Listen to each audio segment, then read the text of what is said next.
ਵਾਹਿਗੁਰੂ ਜੀ।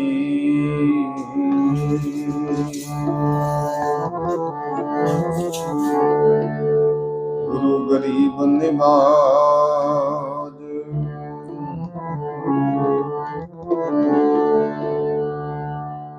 ਹਰ ਜਸ ਰੇ ਮਨਾ ਗਾਏ ਲੈ, ਜੋ ਸੰਗੀ ਹੈ ਤੇਰੋ। ਅਵਸਰ ਬੀਤਿਓ ਜਾਤ ਹੈ, ਕਹਿਓ ਮਾਨ ਲੈ ਮੇਰੋ। ਉਚਰੈ ਸ਼ਾਸਤਰ ਖਟ, ਮੂਕ ਉਚਰੈ ਸ਼ਾਸਤਰ ਖਟ। ਪਿੰਗ ਗਿਰਨ ਚੜ ਜਾਏ, ਅੰਧ ਲਖੈ ਬਦਰੋ ਸੁਨੈ।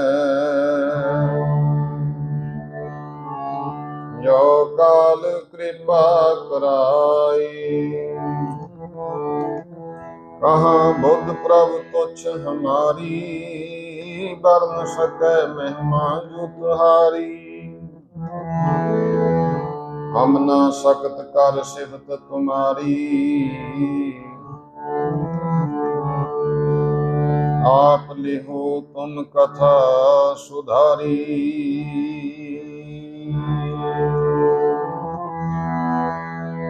ਕੀਰਤਨ ਪ੍ਰਧਾਨਾ ਕਲ ਜੋਗ ਮੈਂ, ਕੀਰਤਨ ਪ੍ਰਧਾਨਾ ਕਲ ਜੋਗ ਮੈਂ।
ਗੁਰਮੁਖ ਜਪੀਐ ਲਾਏ ਪਿਆਰਾ, ਗੁਰਮੁਖ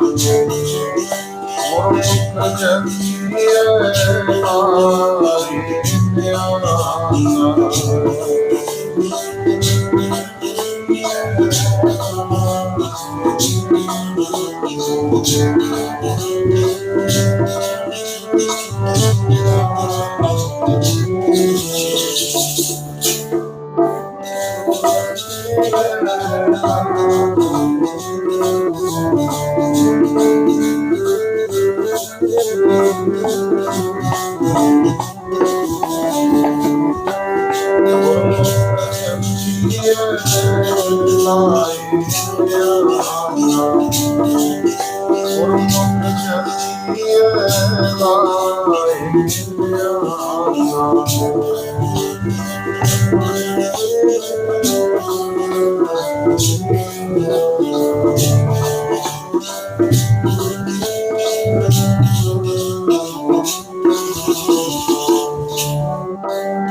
ਆਦ ਨਿਰੰਜਨ ਪ੍ਰਭ ਨਿਰੰਕਾਰਾ, ਸਭ ਮਹਿ ਵਰਤੈ ਆਪ ਨਿਰਾਰਾ।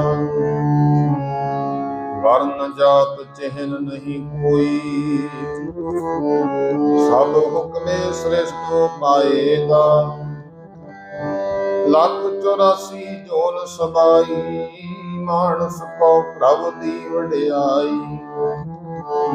ਇਸ ਪੌੜੀ ਤੇ ਜੋ ਨਰ ਚੁਕੈ, ਸੋ ਆਏ ਜਾਏ ਦੁਖ ਪਾਏਗਾ। ਕੀਤਾ ਹੋਵੇ ਤਿਸ ਕਿਆ ਕਹੀਐ, ਗੁਰਮੁਖ ਨਾਮ ਪਦਾਰਥ ਲਹੀਐ। ਜਿਸ ਆਪ ਭੁਲਾਏ ਸੋਈ ਭੁਲੈ, ਸੋ ਬੁਝੈ ਜਿਸੈ ਬੁਝਾਏਗਾ। ਹਰਖ ਸੋਗ ਕਾ ਨਗਰ ਇਹੋ ਕੀਆ, ਸੇ ਉਬਰੇ ਜੋ ਸਤਿਗੁਰ ਸਰਣੀਆ। ਤ੍ਰਿਹਾ ਗੁਣਾ ਤੇ ਰਹਿ ਨਿਰਾਰਾ, ਜੋ ਗੁਰਮੁਖ ਸੋਭਾ ਪਾਏਗਾ। ਅਨਕ ਕਰਮ ਕੀਏ ਬਹੁ ਤੇਰੇ, ਜੋ ਕੀਜੈ ਸੋ ਬੰਧਨ ਪੈਰੇ। ਪੁਰਤਾ ਬੀਜ ਬੀਜੇ ਨਹੀਂ ਜੰਮੈ, ਸਭ ਲਾਹਾ ਮੂਲ ਗਵਾਏਗਾ। ਕਲ ਯੁਗ ਮਹਿ ਕੀਰਤਨ ਪ੍ਰਧਾਨਾ, ਗੁਰਮੁਖ ਜਪੀਐ ਲਾਏ ਧਿਆਨਾ। ਆਪ ਤਰੈ ਸਗਲੇ ਕੁਲ ਤਾਰੇ, ਹਰ ਦਰਗਹਿ ਪਤ ਸਿਉ ਜਾਏਗਾ।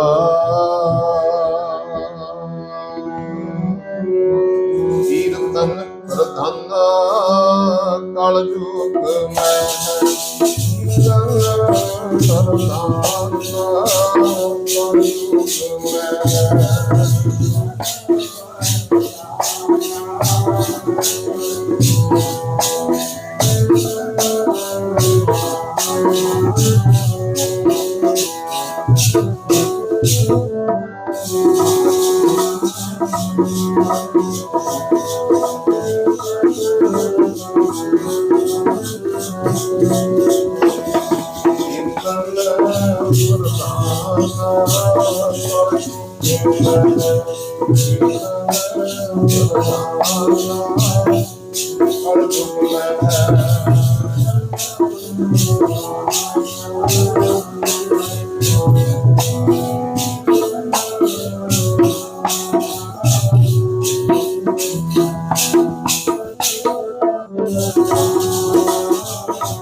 ਹਰ ਜੁਗ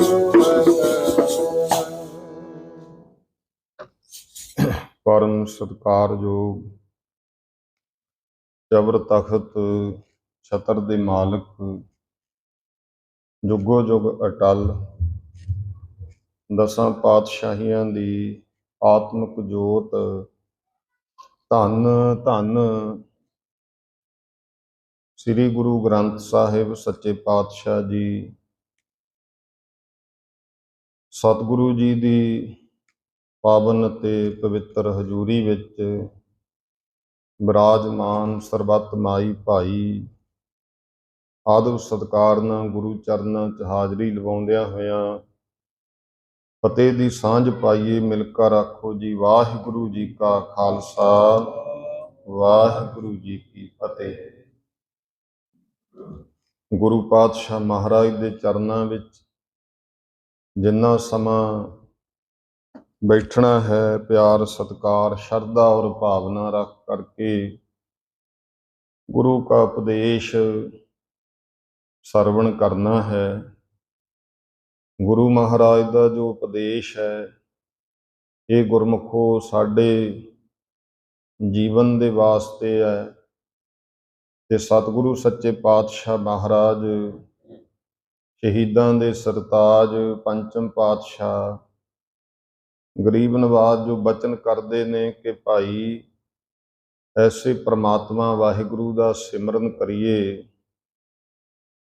ਜੋ ਅਕਾਲ ਪੁਰਖ ਆਦ ਨਿਰੰਜਨ ਪ੍ਰਭ ਨਿਰੰਕਾਰਾ, ਜੋ ਵਾਹਿਗੁਰੂ ਜੀ ਸਭ ਦਾ ਆਦ ਹੈ, ਸਭ ਸੰਸਾਰ ਦਾ ਮੁੱਢ ਸਰੂਪ ਹੈ। ਫਿਰ ਉਹ ਕਾਲਖ ਤੋਂ ਰਹਿਤ ਨਿਰਅੰਜਨ ਹੈ, ਭਾਵ ਸ਼ੁੱਧ ਸਰੂਪ ਹੈ।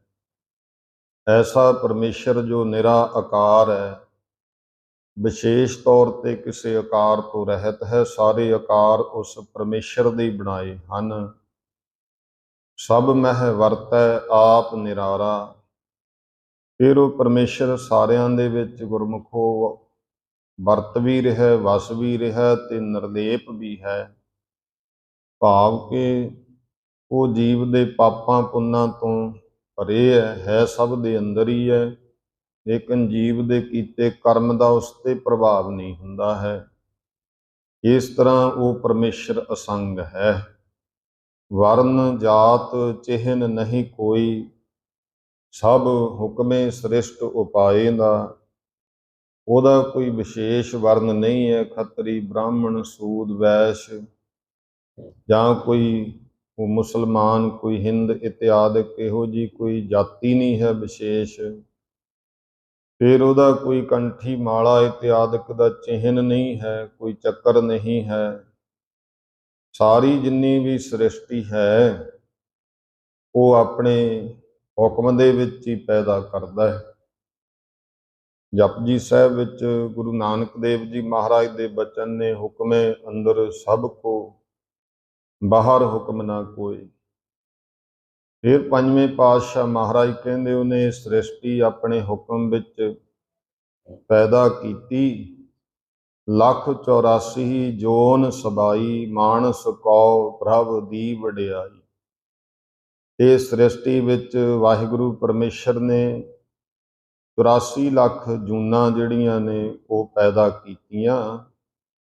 ਇਹਨਾਂ ਜੂਨੀਆਂ ਦੇ ਵਿੱਚੋਂ ਜਿਹੜੀ ਮਨੁੱਖਾ ਜਨਮ ਹੈ, ਇਹ ਗੁਰਮੁਖੋ ਵਾਹਿਗੁਰੂ ਨੇ ਵਡਿਆਈ ਬਖਸ਼ੀ।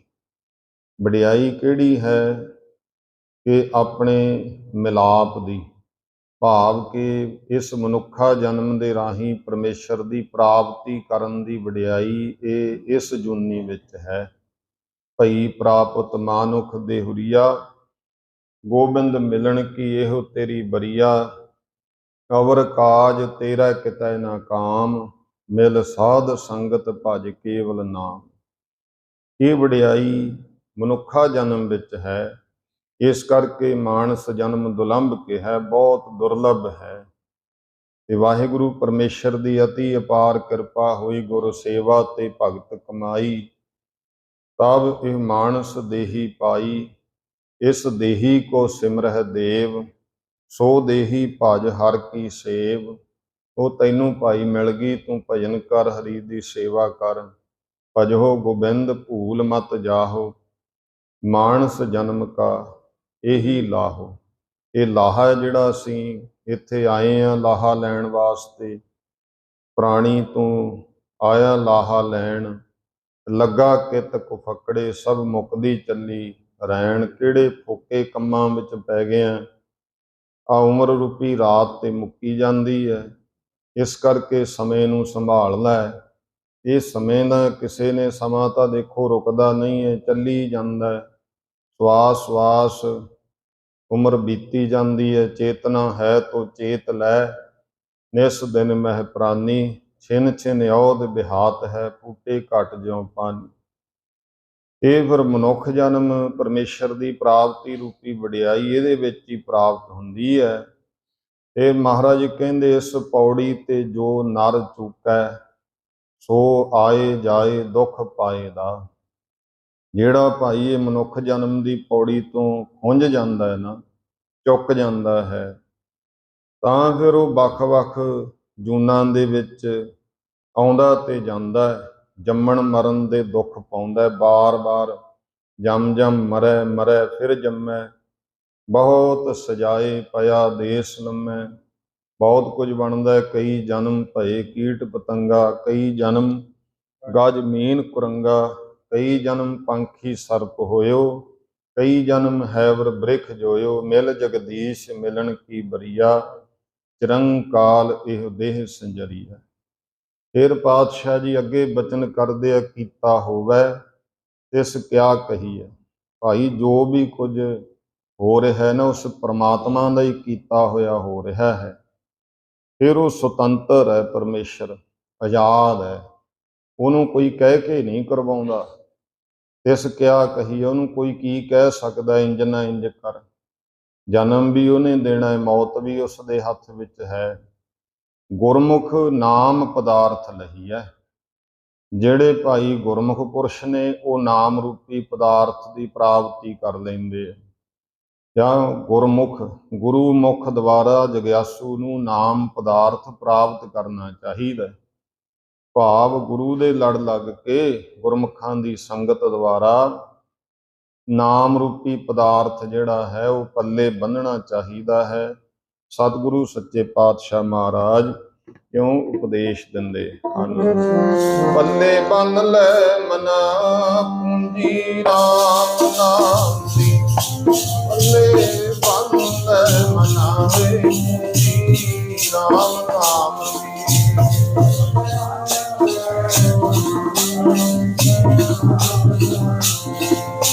ਪੱਲੇ ਬੰਨ ਲੈ ਮਨਾ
ਇਸ ਤਰ੍ਹਾਂ ਨਾਮ ਪਦਾਰਥ ਦਾ ਅਸੀਂ ਗੁਰੂ ਦੁਆਰਾ ਜੀਵਨ ਵਿੱਚ ਸਤਿਗੁਰੂ ਦੀ ਸਤਸੰਗ ਕਰਦੇ ਹਾਂ, ਗੁਰਮੁਖਾਂ ਦੀ ਸੰਗਤ ਵਿੱਚ ਬੈਠ ਕੇ ਇਹ ਲਾਹਾ ਪ੍ਰਾਪਤ ਕਰਨਾ ਹੈ। ਫਿਰ ਮਹਾਰਾਜ ਬਚਨ ਕਰਦੇ, ਜਿਸ ਆਪ ਭੁਲਾਏ ਸੋਈ ਭੁੱਲੈ, ਸੋ ਬੂਝੈ ਜਿਸਹਿ ਬੁਝਾਏ ਦਾ। ਭਾਈ ਪਰਮੇਸ਼ਰ ਜਿਹੜੇ ਕੋਈ ਔਗਣਾਂ 'ਚ ਫਸੇ ਹੋਏ ਨੇ, ਔਗਣ ਹਾਰੇ ਆ, ਉਹਨਾਂ ਦੇ ਔਗਣਾਂ ਦੇ ਫਲ ਦੁਆਰਾ ਜਿਨ੍ਹਾਂ ਨੂੰ ਆਪਣੇ ਸਵੈ ਸਰੂਪ ਵੱਲੋਂ ਭੁਲਾ ਦਿੰਦਾ ਹੈ, ਫਿਰ ਉਹ ਮਨੁੱਖ ਦੇਖੋ ਮਾਇਆ ਮੋਹ ਵਿੱਚ ਪੈ ਕਰਕੇ ਉਸ ਪਰਮਾਤਮਾ ਨੂੰ ਭੁੱਲਦਾ ਹੈ। ਜਿਸ ਆਪ ਭੁਲਾਏ ਸੋਈ ਭੁੱਲੈ, ਸੋ ਬੂਝੈ ਜਿਸਹਿ ਬੁਝਾਏ ਦਾ। ਬੁਝਦਾ ਕੌਣ ਹੈ? ਸ਼ੁਭ ਕਰਮਾਂ ਦੁਆਰਾ ਸਤਸੰਗੀ ਬਣ ਕੇ ਜੋ ਸਤਿਗੁਰੂ ਜੀ ਦੇ ਦੁਆਰਾ ਬੁਝਦਾ ਹੈ, ਉਹਨੂੰ ਹੀ ਫਿਰ ਗੁਰੂ ਸਰੂਪ ਹੋ ਕੇ ਆਪਣਾ ਸਰੂਪ ਜਿਹੜਾ ਹੈ ਉਹ ਸਮਝਾਉਂਦਾ ਹੈ। ਸਤਿਗੁਰੂ ਦੇ ਦੁਆਰਾ ਹੀ, ਕਿਉਂਕਿ ਗੁਰੂ ਪਰਮੇਸ਼ਰ ਦਾ ਹੀ ਸਾਕਾਰ ਰੂਪ ਹੈ। ਫਿਰ ਮਹਾਰਾਜ ਬਚਨ ਕਰਦੇ, ਹਰਖ ਸੋਗ ਕਾ ਨਗਰ ਇਹੋ ਕੀਆ। ਨਗਰ ਹੈ ਆ ਸੰਸਾਰ ਭਾਈ, ਇਹ ਜਿਹੜਾ ਸੰਸਾਰ ਹੈ ਇਹ ਖੁਸ਼ੀਆਂ ਤੇ ਗਮੀਆਂ ਦਾ ਪੈਦਾ ਕੀਤਾ ਹੈ। ਭਾਵ ਜਦੋਂ ਆਪਾਂ ਸੰਸਾਰ ਵਿੱਚ ਆ ਗਏ, ਕਦੇ ਇੱਥੇ ਖੁਸ਼ੀ ਮਿਲੇਗੀ, ਕਦੇ ਇੱਥੇ ਗਮੀ ਪ੍ਰਾਪਤ ਹੋ। ਕਦੇ ਜੀਵਨ ਵਿੱਚ ਖੁਸ਼ੀ ਹੈ, ਕਦੇ ਗਮੀ ਹੈ। ਆ ਸਰੀਰ ਵੀ ਨਗਰ ਤੇ ਸੰਸਾਰ ਰੂਪੀ ਵੀ ਨਗਰ ਖੁਸ਼ੀਆਂ ਗਮੀਆਂ ਦਾ ਬਣਾਇਆ। ਸੇ ਉਬਰੇ ਜੋ ਸਤਿਗੁਰ ਸਰਣੀ ਆ। ਤੇ ਇਹ ਤੋਂ ਸੁਰਤ ਕਰਕੇ ਉੱਭਰਦੇ ਕੌਣ ਹੈ? ਉਹ ਬਚਦੇ ਨੇ, ਉੱਪਰ ਉਹ ਉੱਠਦੇ ਨੇ ਜਿਹੜੇ ਭਾਈ ਜਗਿਆਸੂ ਗੁਰਮੁਖ ਬਣ ਕਰਕੇ ਸਤਿਗੁਰੂ ਦੀ ਸ਼ਰਨ ਵਿੱਚ ਆ ਜਾਂਦੇ, ਜਿਨ੍ਹਾਂ ਨੇ ਸਤਿਗੁਰੂ ਦੀ ਸ਼ਰਨ ਤੱਕ ਲਈ। ਤੇ ਸ਼ਰਨ ਵਿੱਚ ਜਿਹੜੇ ਨਹੀਂ ਆਉਂਦੇ, ਮਹਾਰਾਜ ਨੇ ਉਲਾਂਭਾ ਵੀ ਦਿੱਤਾ ਹੈ, ਜੋ ਸਤਿਗੁਰ ਸਰਣ ਸੰਗਤ ਨਹੀਂ ਆਏ, ਧ੍ਰਿਗ ਜੀਵੇ ਧ੍ਰਿਗ ਜੀਵਾਸ। ਜਿਹੜੇ ਗੁਰਮੁਖੋ ਸਤਿਗੁਰੂ ਦੀ ਸੰਗਤ ਵਿੱਚ ਨਹੀਂ ਆਏ, ਸੰਗਤ ਨਹੀਂ ਕਰਦੇ, ਸਭ ਤੋਂ ਸ਼੍ਰੇਸ਼ਟ ਕਰਮ ਕਲਯੁਗ ਦਾ ਸਤਸੰਗ ਔਰ ਪਰਮੇਸ਼ਰ ਦਾ ਸਿਮਰਨ ਹੈ। ਮਹਾਰਾਜ ਕਹਿੰਦੇ ਉਹ ਜਿਹੜਾ ਹੈ ਫਿਰ ਆਉਂਦਾ ਤੇ ਜਾਂਦਾ, ਦੁੱਖ ਹੀ ਪਾਉਂਦਾ ਹੈ। ਉਹਨਾਂ ਦੇ ਜੀਵਨ ਨੂੰ ਜਿਹੜਾ ਪਹਿਲਾਂ ਬੀਤਿਆ ਉਹਨੂੰ ਵੀ ਧਰਕਾਰ ਜਿਹੜਾ ਅੱਗੇ ਬਤੀਤ ਕਰਨਾ ਉਹਨੂੰ ਵੀ। ਮਹਾਰਾਜ ਦੇ ਦਰ ਤੋਂ ਧਰਕਾਰਾਂ ਪੈਂਦੀਆਂ। 100 ਉਲਾਮੇ ਦਿਨੇ ਕੇ ਰਾਤੀ ਮਿਲਨ ਸਹੰਸ। ਦਿਨ ਦੇ ਗੁਰਮੁਖੋ 100 ਉਲਾਮਾ ਮਿਲਦਾ ਤੇ ਰਾਤ ਦਾ 1000 ਮਿਲਦਾ। ਸਿਫਤ ਸਲਾਹਣ ਛੱਡ ਕੇ ਕਰੰਗੀ ਲੱਗਾ ਹੰਸ। ਜਿਹੜੇ ਗੁਰਮੁਖੋ ਨਾਮ ਤੋਂ ਹੀਣੇ, ਸਤਸੰਗ ਤੋਂ, ਗੁਰੂ ਦੀ ਸ਼ਰਨ ਤੋਂ ਜਿਹੜੇ ਹੀਣੇ ਹਨ, ਉਹਨਾਂ ਨੂੰ ਤੇ ਫਿਰ ਦਿਨ ਰਾਤ ਦੇ ਉਲਾਮੇ ਪਏ ਮਿਲਦੇ ਨੇ। ਭਗਤੀ ਤੋਂ ਹੀਣਿਆ ਮਨਾ, ਦਿਨ ਰਾਤ ਦੇ ਉਲਾਮੇ ਪਏ ਮਿਲਦੇ ਐ। ਭਗਤੀ ਤੋਂ ਹੀਣਿਆ ਮਨਾ,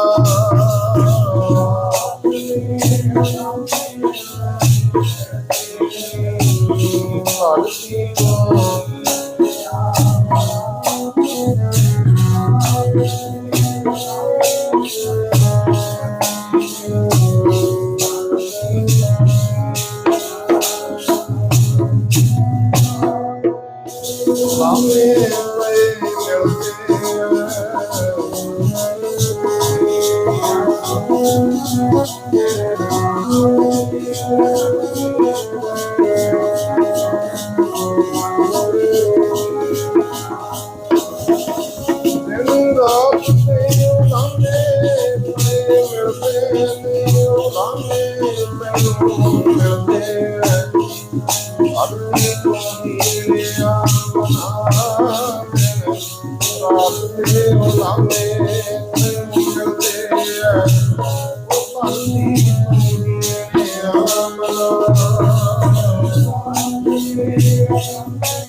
ਕਿਉਂਕਿ ਹੰਸ ਦਾ ਇਹ ਜੀਵ ਰੂਪ ਹੰਸ ਦਾ ਕੰਮ ਤਾਂ ਸੀ ਵਾਹਿਗੁਰੂ ਜੀ ਦੀ ਸਿਫਤ ਕਰਨੀ, ਪਰ ਇਹ ਫੋਕਟ ਕਰੰਗਾਂ ਵਿੱਚ ਜਾ ਬੈਠਾ, ਵਿਸ਼ੇ ਵਿਕਾਰਾਂ ਨਸ਼ਿਆਂ ਵਿੱਚ ਜਾ ਬੈਠਾ।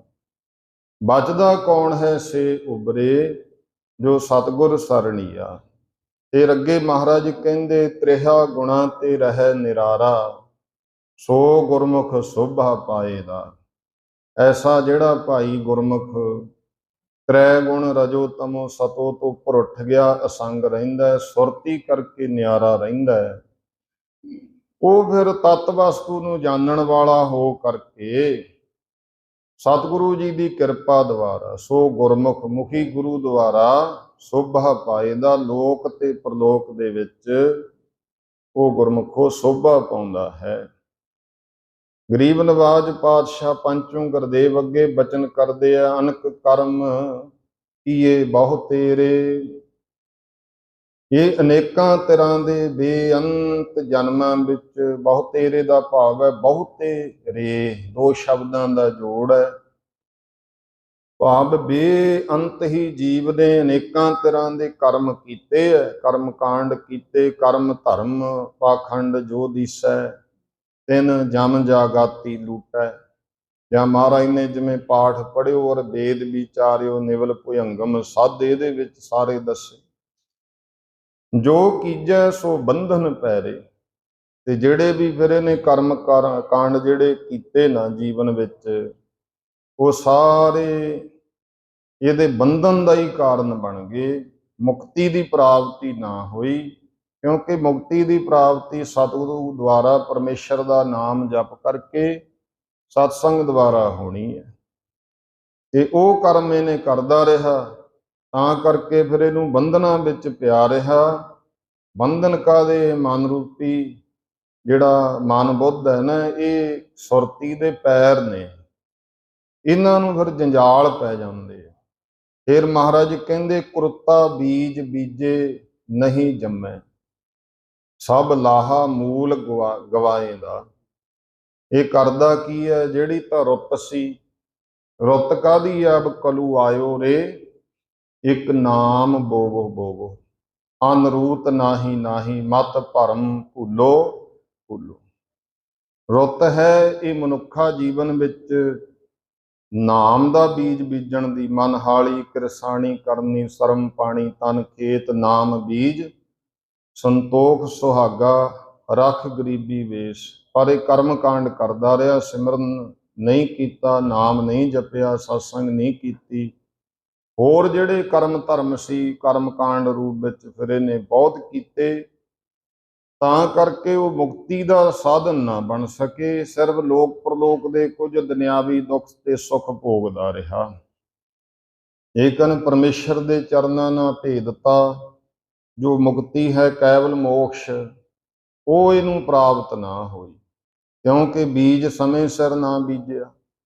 कुरुता बीज बीजे, जिहड़ा कोई कुरुते बीज रुत है नहीं, बीज होर बीजता नहीं जम्मै। महाराज कहंदे गुरमुखो जमदा नहीं है। जिहड़े कर्म कांड ने ना, ये कदे पुराने युगां विच फल दिंदे सी, हुण कलयुग दा समय, नाम बीजण दा टाइम सी, रुत सी। नाम बीज बीजे तो बिना फिर सब लाहा मूल गवाएगा। ये सारा लाहा भी जिहड़ा उहदे विचों मिलना है, वो तां गवाउणा ही है, सगों मूल बीज भी ये गवा लैंदा है। ते सतगुरु पातशाह महाराज कहंदे करना तूं ये कर्म सी, कलयुग मह कीर्तन प्रधाना, गुरमुख जपीए लाए ध्यान। भाई ये कलयुग का समा आ बीज बीजण दा सी, इहदे विच रब दी जिहड़ी कीर्ति है, सिफतो सलाह है, वो प्रधान है कर्मां विचों। सारे धर्म कर्म दे विचों हर कीरत साध संगत है, सिर कर्मन कै कर्म। कहो नानक तिस भयो प्राप्त, जिस पुरब लिखे का लहना। ये प्रधान कर्म है, मुख कर्म सी, ये करदा नहीं, लेकिन अज दे समय ऐसा ही है, गुरमुख जपीए लाए ध्याना। इस तरह मुखी गुरु द्वारा भाई ध्यान ला करके परमेश्वर का नाम जपीए, फल की मिलू आप तरै सगले कुल तारे, हर दरग है पत स्यो जाएगा। आप भी तर जावेगा ते सारियां कुल्लां नूं भी तार लू। परमेश्वर की दरगाह दे विच पत इज्जत दे नाल जाऊ, संसार दे विच इत्थे लोक विच भी शोभा खट्टू, ते गुरमुखो परलोक दे विच भी शोभा खट्टेगा, जे ये उस अकाल पुरख परमात्मा का नाम शुभ बीज बीजेगा। बहुत बीज बीजदा। गरीब नवाज पातशाह जी ने बड़े प्रेम नाल ऐसे सानू समझाया, भाई आ शरीर रूपी खेत है, ਇਹਦੇ ਵਿੱਚ ਕੋਈ ਚੰਗਾ ਵੀ ਬੀਜ ਬੀਜ ਲੈ, ਕੋਈ ਬੀਜ ਲੈ ਧਰਮ ਵਾਲੀ ਕਿਆਰੀ, ਆਪਾਂ ਵਾਲੇ ਬੀਜ ਬੀਜ ਲੈ, ਬੀਜ ਲੈ ਧਰਮ ਵਾਲੀ ਕਿਆਰੀ, ਆਪਾਂ ਵਾਲੇ ਬੀਜ ਬੀਜ ਲੈ।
ਦੇ ਸ਼ੁਭ ਬੀਜ ਬੀਜਣ ਦਾ ਸਮਾਂ। ਕੁਰਤੇ ਬੀਜ ਜਿਹੜੇ ਹੈ ਉਹ ਗੁਰਮੁਖੋਂ ਫਲ ਨਹੀਂ ਦਿੰਦੇ ਹਨ। ਤੇ ਗਰੀਬ ਨਵਾਜ ਪਾਤਸ਼ਾਹ ਨੇ ਸੋਰਠ ਰਾਗ ਦੀ ਅਸ਼ਟਪਦੀ ਵਿੱਚ ਇਸ ਗੱਲ ਨੂੰ ਬੜੇ ਵਿਸਥਾਰ ਨਾਲ ਉਹਨਾਂ ਕਰਮਾਂ ਦਾ ਜ਼ਿਕਰ ਕੀਤਾ ਹੈ। ਮਹਾਰਾਜ ਕਹਿੰਦੇ, ਪਾਠ ਪੜ੍ਹਿਓ ਅਰ ਵੇਦ ਵਿਚਾਰਿਓ, ਨਿਵਲ ਭੁਯੰਗਮ ਸਾਧੇ। ਇਹ ਸੋਰਠ ਰਾਗ ਦੀ ਅਸ਼ਟਪਦੀ ਹੈ। ਸੋਰਠ ਮਹੱਲਾ ਪੰਜਵਾ, ਘਰ ਦੂਜਾ, ਅਸ਼ਟਪਦੀ ਆ। ਵਸਤੂ ਨਿਰਦੇਸ਼ਕ ਮੰਗਲ ਹੈ, ਇੱਕ ਓੰਕਾਰ ਸਤਿਗੁਰ ਪ੍ਰਸਾਦ। ਪਾਠ ਪੜ੍ਹਿਓ ਔਰ ਵੇਦ ਵਿਚਾਰਿਓ। ਪਾਠ ਪੜ੍ਹੇ, ਇਹ ਜੀਵਨ ਵਿੱਚ ਜਿਹੜੇ ਸਤੋਤਰ ਸਨ ਉਹਨਾਂ ਦੇ ਵਿਆਕਰਨਾਂ ਦੇ ਨਿਯਮਾਂ ਮੁਤਾਬਕ ਛੰਦਾਬੰਦੀ ਵਿੱਚ ਐਸੇ ਪਾਠ ਤੇ ਚਾਰੇ ਵੇਦਾਂ ਦੀ ਵਿਚਾਰ ਵੀ ਕੀਤੀ। ਵੇਦ ਵਿਚਾਰਿਓ, ਨਿਵਲ ਭੁਯੰਗਮ ਸਾਧੇ।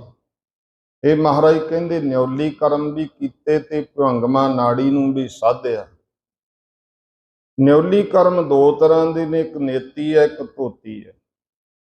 ਨੇਤੀ ਕਰਮ ਜੋਗੀ ਕਰਦੇ ਸਨ, ਜਿਹੜਾ ਆਪਣਾ ਨੱਕ, ਗਲਾ, ਇਹ ਸਾਰਾ ਨਾਸਕਾ ਇਹ ਸਾਫ਼ ਕਰਦੇ ਸੀ ਮਿਹਦਾ, ਇਹਨੂੰ ਨੇਤੀ ਕਰਮ ਕਹਿੰਦੇ ਸੀ। ਧੋਤੀ ਕਰਮ ਜਿਹੜਾ ਫਿਰ ਮਿਹਦੇ ਤੋਂ ਥੱਲੇ ਸਾਰੀ ਅੰਤੜੀ ਵਗੈਰਾ ਉਹਨੂੰ ਸਾਫ਼ ਕਰਦੇ ਸੀ। ਅਭਿਆਸ ਸੀ ਉਹਨਾਂ ਦਾ। ਅੰਦਰ ਕੱਪੜਾ ਨਿਗਲ ਲੈਂਦੇ, ਨੱਕ ਰਾਹੀਂ ਨਿਗਲਿਆ, ਮੁੱਖ ਰਾਹੀਂ ਕੱਢਤਾ, ਕਦੇ ਇਸ ਨਾਸਕਾ ਰਾਹੀਂ ਜਾਂ ਮੁੱਖ ਰਾਹੀਂ ਕੱਪੜਾ ਨਿਗਲਿਆ ਤੇ ਮਲ ਵਾਲੀ ਸਥਾਨ ਰਾਹੀਂ ਬਾਹਰ ਕੱਢਿਆ।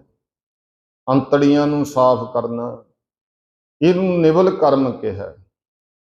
ਤੇ ਇਸ ਗੱਲ ਦੇ ਉੱਤੇ ਉਹ ਬਹੁਤ ਸਮਾਂ ਆਪਣਾ ਬਤੀਤ ਕਰਦੇ ਸਨ।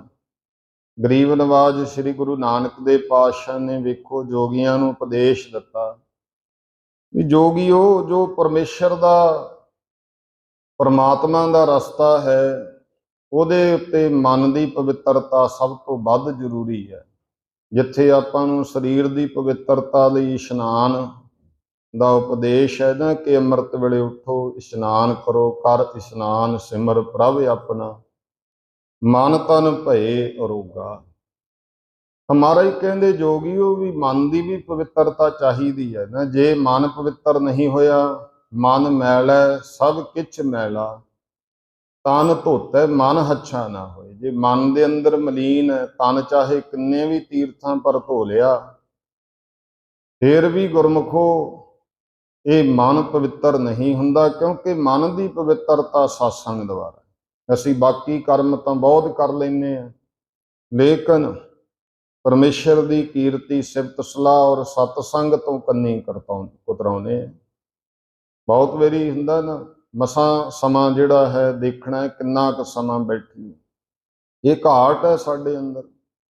ਮਨ ਦੀ ਜਿਹੜੀ ਜਿੰਨਾ ਸਮਾਂ ਮਨ ਪਵਿੱਤਰ ਨਹੀਂ ਹੁੰਦਾ, ਇਹ ਭਟਕਦਾ ਰਹਿੰਦਾ ਹੈ।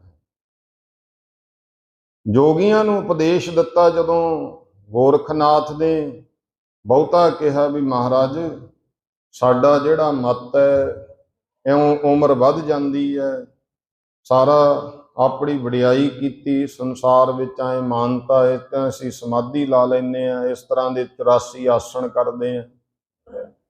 ਮਹਾਰਾਜ ਕਹਿਣ ਲੱਗੇ ਸਭ ਤੋਂ ਵੱਡੀ ਬਾਤ ਹੈ ਮਨ ਨੂੰ ਵਸ ਕਰਨਾ। ਜੋਗੀਓ, ਇਹ ਗੋਰਖਨਾਥ ਉਹ ਸਤਿਗੁਰੂ ਦੀ ਕਿਰਪਾ ਦੁਆਰਾ ਹੁੰਦੀ ਹੈ। ਹਾਂ, ਗੁਰੂ ਅੱਗੇ ਪੂਰਨ ਹੋਵੇ, ਜੇ ਅਧੂਰਾ ਗੁਰੂ ਹੈ, ਕਾਚੇ ਗੁਰ ਤੇ ਮੁਕਤ ਨਾ ਹੁਆ। ਮਹਾਰਾਜ ਕਹਿੰਦੇ ਤੂੰ ਵਡਿਆਈ ਤੇ ਕਰੀ ਜਾਂਦਾ, ਗੋਰਖਨਾਥ ਵੀਰੇ ਦੇਖ ਤੇਰਾ ਗੁਰੂ ਕਿੱਥੇ ਹੈ। ਉਸ ਸਮੇਂ ਗੋਰਖਨਾਥ ਦਾ ਗੁਰੂ ਜਿਹੜਾ ਮਛਿੰਦਰ ਨਾਥ ਹੈ, ਉਹ ਇੱਕ ਸੰਗਲਾਦੀਪ ਦਾ ਰਾਜਾ ਕੋਈ ਗੁਜ਼ਰ ਗਿਆ, ਤੇ ਮਛਿੰਦਰ ਨਾਥ ਦੇ ਮਲੀਨਤਾ ਜਿਹੜੀ ਮਨ ਦੀ ਹੈ ਕਿੱਧਰ ਨੂੰ ਲੈ ਗਈ, ਜੋਗ ਸਿੱਧੀ ਦੁਆਰਾ ਆਪਣਾ ਆਤਮਕ ਰੂਪ ਰਾਜੇ ਦੀ ਦੇਹੀ 'ਚ ਪ੍ਰਵੇਸ਼ ਕਰਤਾ। ਜੋਗ ਸਿੱਧ ਜਿਹੜੀਆਂ ਰਿੱਧੀਆਂ ਸਿੱਧੀਆਂ ਸੀ, ਉਹਦੇ ਦੁਆਰਾ ਜੋਗ ਸਿੱਧੀ ਦੇ ਨਾਲ ਹੁਰਨਾ ਕੀ ਹੋਇਆ ਕਿ ਜੋਗ ਤਾਂ ਬਹੁਤ ਕਮਾ ਲਿਆ, ਰਾਜ ਭਾਗ ਤੇ ਰਾਣੀਆਂ ਦੇ ਸੁੱਖ ਭੋਗ ਕੇ ਵੇਖੀਏ। ਉਹ ਰਾਜੇ ਦੀ ਦੇਹੀ 'ਚ ਪ੍ਰਵੇਸ਼ ਕਰਕੇ ਉਸੇ ਤਰ੍ਹਾਂ ਹੁਣ ਬਾਹਰ ਵੇਖਣ ਨੂੰ ਉਹ ਰਾਜਾ ਫਿਰਦਾ ਹੈ, ਪਰ ਅੰਦਰੋਂ ਸਾਰਾ ਜਿਹੜਾ ਹੈ ਉਹ ਆਤਮਕ ਰੂਪ ਜਿਹੜਾ ਹੈ ਉਹ ਮਛਿੰਦਰ ਨਾਥ ਦਾ। ਤੇ ਐਸਾ ਖੁੱਭਿਆ, ਇਹਨੇ ਆਪਣੇ ਦਰਬਾਰ ਵਿੱਚ ਇਹ ਪਾਬੰਦੀ ਲਾਤੀ ਕਿ ਕੋਈ ਵੀ ਜੋਗੀ ਮੇਰੇ ਦਰਬਾਰ 'ਚ ਨਾ ਆਵੇ। ਇਹ ਰਾਗ ਸੁਣਦਾ ਹੁੰਦਾ ਸੀ, ਵਿਸ਼ੇ ਭੋਗਣ ਲੱਗ ਗਿਆ ਜਦੋਂ, ਤਾਂ ਫਿਰ ਗੋਰਖਨਾਥ ਗਿਆ ਸੀ। ਜਦੋਂ ਮਹਾਰਾਜ ਨੇ ਚੋਟ ਮਾਰੀ ਨਾ, ਗੋਰਖਨਾਥ ਸਿਫਤ ਤੇ ਕਰੀ ਜਾਂਦਾ, ਜਿਹੜਾ ਤੇਰਾ ਗੁਰੂ ਆ ਹਜੇ ਤਾਂ ਉਹ ਨਹੀਂ ਸਰੀਰ ਤੋਂ ਉੱਪਰ ਉੱਠ ਸਕਿਆ, ਮਨ ਦੀ ਪਵਿੱਤਰਤਾ ਤੇ ਉਹਨੇ ਹਾਸਲ ਨਹੀਂ ਕੀਤੀ।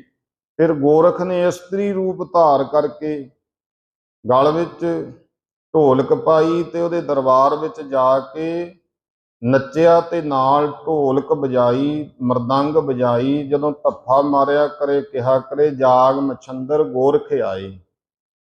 ਬਾਰ-ਬਾਰ ਜਦੋਂ ਇਸ ਤਰ੍ਹਾਂ ਬੋਲਿਆ, ਗੋਰਖ ਦੇ ਕਹਿਣ ਨਾਲ ਫਿਰ ਮਛੰਦਰ ਨਾਥ ਦੀ ਜਿਹੜੀ ਅੰਤਰਾਤਮਾ ਉਹ ਜਾਗੀ।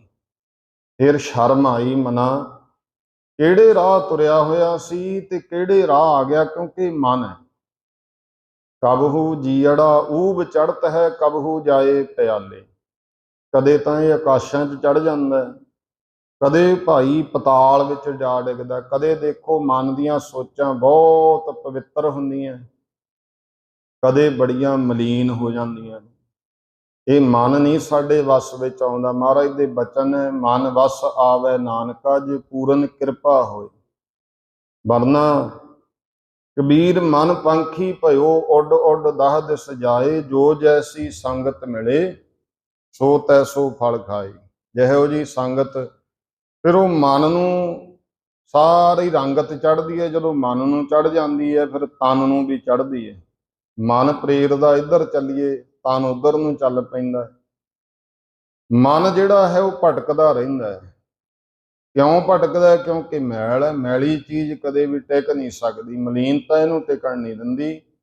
ਇਸ ਕਰਕੇ ਇਹ ਫਿਰ ਇਹਨੂੰ ਆਪਦੇ ਜੀਵ ਨੂੰ ਆਖੇ ਲਾ ਲੈਂਦਾ। ਲਾਉਣਾ ਤਾਂ ਅਸੀਂ ਮਨ ਨੂੰ, ਅਸੀਂ ਆਪਦੇ ਆਖੇ, ਪਰ ਅਸੀਂ ਮਨ ਦੇ ਆਖੇ ਲੱਗ ਗਏ। ਮਨ ਦੇ ਵਿੱਚ ਅਸੀਂ ਮਲੀਨਤਾ, ਫਿਰ ਇਹਨੇ ਆਪਦੀਆਂ ਮਰਜ਼ੀਆਂ ਕਰਵਾਈਆਂ। ਇਹ ਮਰਜ਼ੀ ਕਰਨੋਂ ਹਟੂ ਜਦੋਂ ਅਸੀਂ ਗੁਰੂ ਪਾਤਸ਼ਾਹ ਮਹਾਰਾਜ ਦੇ ਚਰਨਾਂ 'ਚ ਆਵਾਂਗੇ, ਗੁਰੂ ਸਾਹਿਬ ਅੱਗੇ ਬੇਨਤੀ ਕਰਾਂਗੇ, ਮਹਾਰਾਜ ਜੀ ਸਾਡੇ ਤੇ ਵੀ ਕਿਰਪਾ ਕਰੋ। ਰੌਲਾ ਤੇ ਸਾਰਾ ਮਨ ਦਾ ਨਾ, ਬਾਰ-ਬਾਰ ਬਚਨ ਵੀ ਕਹੇ ਕਹੁ ਨਾਨਕ ਸੁਣ ਰੇ ਮਨਾ। ਮਨ ਨੂੰ ਸਮਝਾਉਂਦੇ ਆ, ਜਾਗ ਲਿਹੋ ਰੇ ਮਨਾ, ਜਾਗ ਲਿਹੋ ਕਹਾ ਗਾਹਲ ਸੋਇਆ, ਜੋ ਤਨ ਉਪਜਿਆ ਸੰਗ ਸੋ ਵੀ ਸੰਗ ਨਾ ਹੋਇਆ। ਮਨਾ ਜਾਗ, ਆ ਜਿਹੜਾ ਸਰੀਰ ਸੀ ਨਾ, ਇਹ ਜਨਮ ਲਿਆ, ਸੰਸਾਰ ਤੇ ਆਇਆ, ਇਹ ਵੀ ਨਹੀਂ ਨਾਲ ਜਾਣਾ, ਇਹ ਵੀ ਇੱਥੇ ਰਹਿ ਜਾਣਾ ਹੈ। ਪਰ ਇਹ ਮਨ, ਇਹ ਹਾਲਤ ਬਣ ਗਈ। ਗੁਰੂ ਗ੍ਰੰਥ ਸਾਹਿਬ ਜੀ ਅੱਗੇ ਬੇਨਤੀ ਕਰੀਏ, ਸੱਚੇ ਪਾਤਸ਼ਾਹ ਸਾਤੋਂ ਤਾਂ ਨਹੀਂ ਕੋਈ ਉਪਾਅ ਹੁੰਦਾ, ਤੁਸੀਂ ਕੋਈ ਮਿਹਰ ਕਰ ਦਿਓ, ਤੁਹਾਡੇ ਚਰਨਾਂ 'ਚ ਆਏ ਆ, ਸ਼ਰਨ ਵਿੱਚ ਆ ਕਰਕੇ ਅਰਦਾਸ ਕਰਨੀ। ਸਤਿਗੁਰ ਕਿਰਪਾ ਕਰ ਦਿਓ ਜੀ, ਇਹ ਮਨ ਨਹੀਂ ਮੰਨਦਾ ਮੇਰਾ ਕਹਿਣਾ, ਕਿਰਪਾ ਕਰ ਦਿਓ ਜੀ, ਇਹ ਮਨ ਨਹੀਂ ਮੰਨਦਾ ਮੇਰਾ ਕਹਿਣਾ।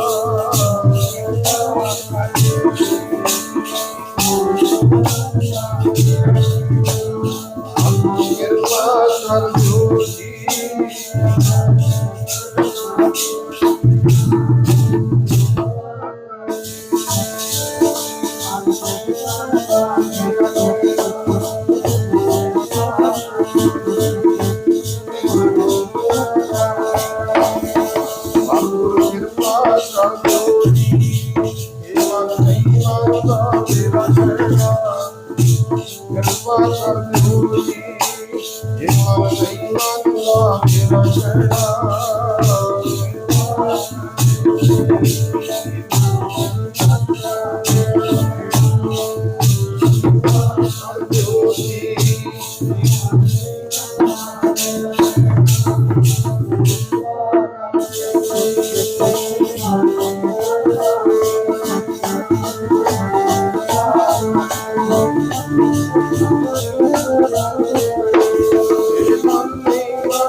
ਨਿਵਲ ਭੁਯੰਗਮ ਸਾਧੇ। ਜਿਹੜੇ ਨਿਉਲੀ ਕਰਮ ਵੀ ਕੀਤੇ ਮਨ ਨਾ ਪਵਿੱਤਰ ਹੋਇਆ। ਨੇਤੀ ਧੋਤੀ ਕਰਮ, ਧੋਤ ਸ਼ਬਦ ਸੰਸਕ੍ਰਿਤ ਦਾ ਹੈ। ਇਹ ਤੋਂ ਹੀ ਆਪਾਂ ਕਹਿੰਦੇ ਹਾਂ ਜਿਵੇਂ ਹੱਥ ਧੋਤੇ ਹੋਏ ਆ, ਵਸਤਰ ਧੋਤੇ ਆ, ਇਹ ਧੋਤ ਤੋਂ ਧੋਤਾ ਸ਼ਬਦ ਬਣਿਆ ਨੇਤੀ ਧੋਤੀ। ਜੋ ਇਹ ਕਰਮ ਵੀ ਕੀਤੇ, ਭੁਯੰਗਮ ਨਾੜੀ ਹੈ, ਕੁੰਡਲਨੀ ਹੈ ਜਿਹੜੀ, ਉਹਨੂੰ ਵੀ ਸਾਧਿਆ, ਵਸ ਕੀਤਾ। ਐਸਾ ਕੁਝ ਕਰਨ ਦੇ ਨਾਲ ਵੀ ਮਹਾਰਾਜ ਕਹਿੰਦੇ ਪੰਚ ਜਨਾ ਸਿਓ ਸੰਗ ਨਾ ਛੁਟਕਿਓ, ਅਦਕ ਅਹੰ ਬੁੱਧ ਬਾਧੇ। ਜਿਹੜੇ ਪੰਜ ਵਿਕਾਰ ਸੀ ਨਾ, ਕਾਮ, ਕ੍ਰੋਧ, ਲੋਭ, ਮੋਹ, ਹੰਕਾਰ, ਜਿਨ੍ਹਾਂ ਨੂੰ ਗੁਰਮੁਖੋ ਚੋਰ ਲਿਖਿਆ, ਇਹਨਾਂ ਤੋਂ ਖਹਿੜਾ ਨਹੀਂ ਛੁੱਟਿਆ। ਤੇ ਇਹ ਜਿਹੜੇ ਕਰਮ ਨੇ, ਮਹਾਰਾਜ ਕਹਿੰਦੇ ਪੰਜ ਜਨਾ ਸਿਓ ਸੰਗ ਨਾ ਛੁਟਕਿਓ। ਇੰਨਾ ਕੁਝ ਕੀਤਾ ਪਰ ਪੰਜਾਂ ਨੇ ਖਹਿੜਾ ਨਹੀਂ ਛੱਡਿਆ। ਪੰਜ ਕਿਹੜੇ ਨੇ? ਕਾਮ, ਕ੍ਰੋਧ, ਲੋਭ, ਮੋਹ, ਹੰਕਾਰ। ਇਹਨਾਂ ਨੇ ਖਹਿੜਾ ਨਹੀਂ ਛੱਡਿਆ। ਪੰਜ ਜਨਾ ਸਿਓ ਜਿਹੜਾ ਸੰਗ ਹੈ ਨਾ, ਪੰਜ ਵਿਕਾਰ ਸਾਡੇ ਮਨ ਤੇ ਇੰਨੇ ਭਾਰੂ ਹੋਏ ਨੇ, ਖਹਿੜਾ ਨਹੀਂ ਛੱਡਦੇ। ਗੁਰਬਾਣੀ ਵਿੱਚ ਇਹਨਾਂ ਨੂੰ ਚੋਰ ਕਿਹਾ। ਤੇ ਆ ਜਿਹੜਾ ਸਾਡਾ ਸਰੀਰ ਹੈ, ਇਹ ਘਰ ਹੈ। ਜਿਹੜਾ ਸਾਡਾ ਮਨ ਹੈ, ਉਹ ਇਸ ਘਰ ਦਾ ਮਾਲਕ ਬਣਿਆ। ਹੁਣ ਜੇ ਮਾਲਕ ਚੋਰਾਂ ਨਾਲ ਰਲ ਜੇ ਉਹ ਘਰ ਕਦੇ ਵਸ ਸਕਦਾ ਹੈ? ਗੁਰੂ ਮਹਾਰਾਜ ਕਹਿੰਦੇ ਇਸ ਦੇਹੀ ਅੰਦਰ ਪੰਜ ਚੋਰ ਵਸੈ। ਆ ਸਰੀਰ ਵਿੱਚ ਪੰਜ ਚੋਰ ਵਿੱਚੇ ਹੀ ਰਹਿੰਦੇ। ਇੱਕ ਤਾਂ ਹੁਣ ਚੋਰ ਆਉਂਦੇ ਨੇ ਬਾਹਰੋਂ ਚੋਰੀ ਕਰਕੇ ਲੈ ਗਏ, ਤੇ ਇੱਕ ਅੰਦਰ ਹੀ ਬੈਠੇ ਆ ਘਰ ਦੇ ਚੋਰ, ਉਹ ਵੀ ਪੰਜ, ਤੇ ਜਿਹੜਾ ਘਰ ਦਾ ਮਾਲਕ ਸੀ ਉਹ ਚੋਰਾਂ ਨਾਲ ਰਲ ਗਿਆ। ਇਸ ਦੇਹੀ ਅੰਦਰ ਪੰਜ ਚੋਰ ਵਸੈ, ਕਾਮ ਕ੍ਰੋਧ ਲੋਭ ਮੋਹ ਹੰਕਾਰਾ। ਅੰਮ੍ਰਿਤ ਲੂਟੈ ਮਨਮੁਖ ਨਹੀਂ ਬੂਝੈ, ਕੋਏ ਨਾ ਸੁਣੈ ਪੁਕਾਰਾ। ਅੰਮ੍ਰਿਤ ਕੀ ਹੈ? ਸਾਡੇ ਅੰਦਰ ਜਿਹੜੇ ਸ਼ੁਭ ਗੁਣ ਨੇ ਨਾ, ਇਹ ਪੰਜੇ ਚੋਰ ਲੁੱਟੀ ਜਾਂਦੇ ਆ। ਕਦੇ ਕਾਮ ਦਾ ਪ੍ਰਭਾਵ ਪੈ ਗਿਆ, ਕਦੇ ਕ੍ਰੋਧ ਦਾ ਪੈ ਗਿਆ, ਤੇ ਕਦੇ ਗੁਰਮੁਖੋ ਇਹ ਵਿਕਾਰ ਜਿਹੜੇ ਨੇ ਫਿਰ ਪ੍ਰਭਾਵ ਪਾਉਂਦੇ ਨੇ ਮਨ ਦੇ ਉੱਤੇ। ਜਦੋਂ ਅਸੀਂ ਗੁਰੂ ਦੇ ਚਰਨਾਂ 'ਚ ਮਨ ਨੂੰ ਸਮਰਪਣ ਕਰ ਦੇਵਾਂਗੇ, ਫਿਰ ਮਹਾਰਾਜ ਕਿਰਪਾ ਕਰਦਾ, ਇਸ ਮਾਲਕ ਨੂੰ ਇਹਨਾਂ ਚੋਰਾਂ ਤੋਂ ਬਚਾ ਕੇ ਰੱਖਦਾ, ਨਹੀਂ ਤਾਂ ਹਾਲਤ ਤੇ ਬਣੇ ਹਨ। ਪੰਜਾਂ ਚੋਰਾਂ ਨੇ ਲੁੱਟਿਆ ਘਰ ਮੇਰਾ, ਪੰਜਾਂ ਚੋਰਾਂ ਨੇ ਲੁੱਟਿਆ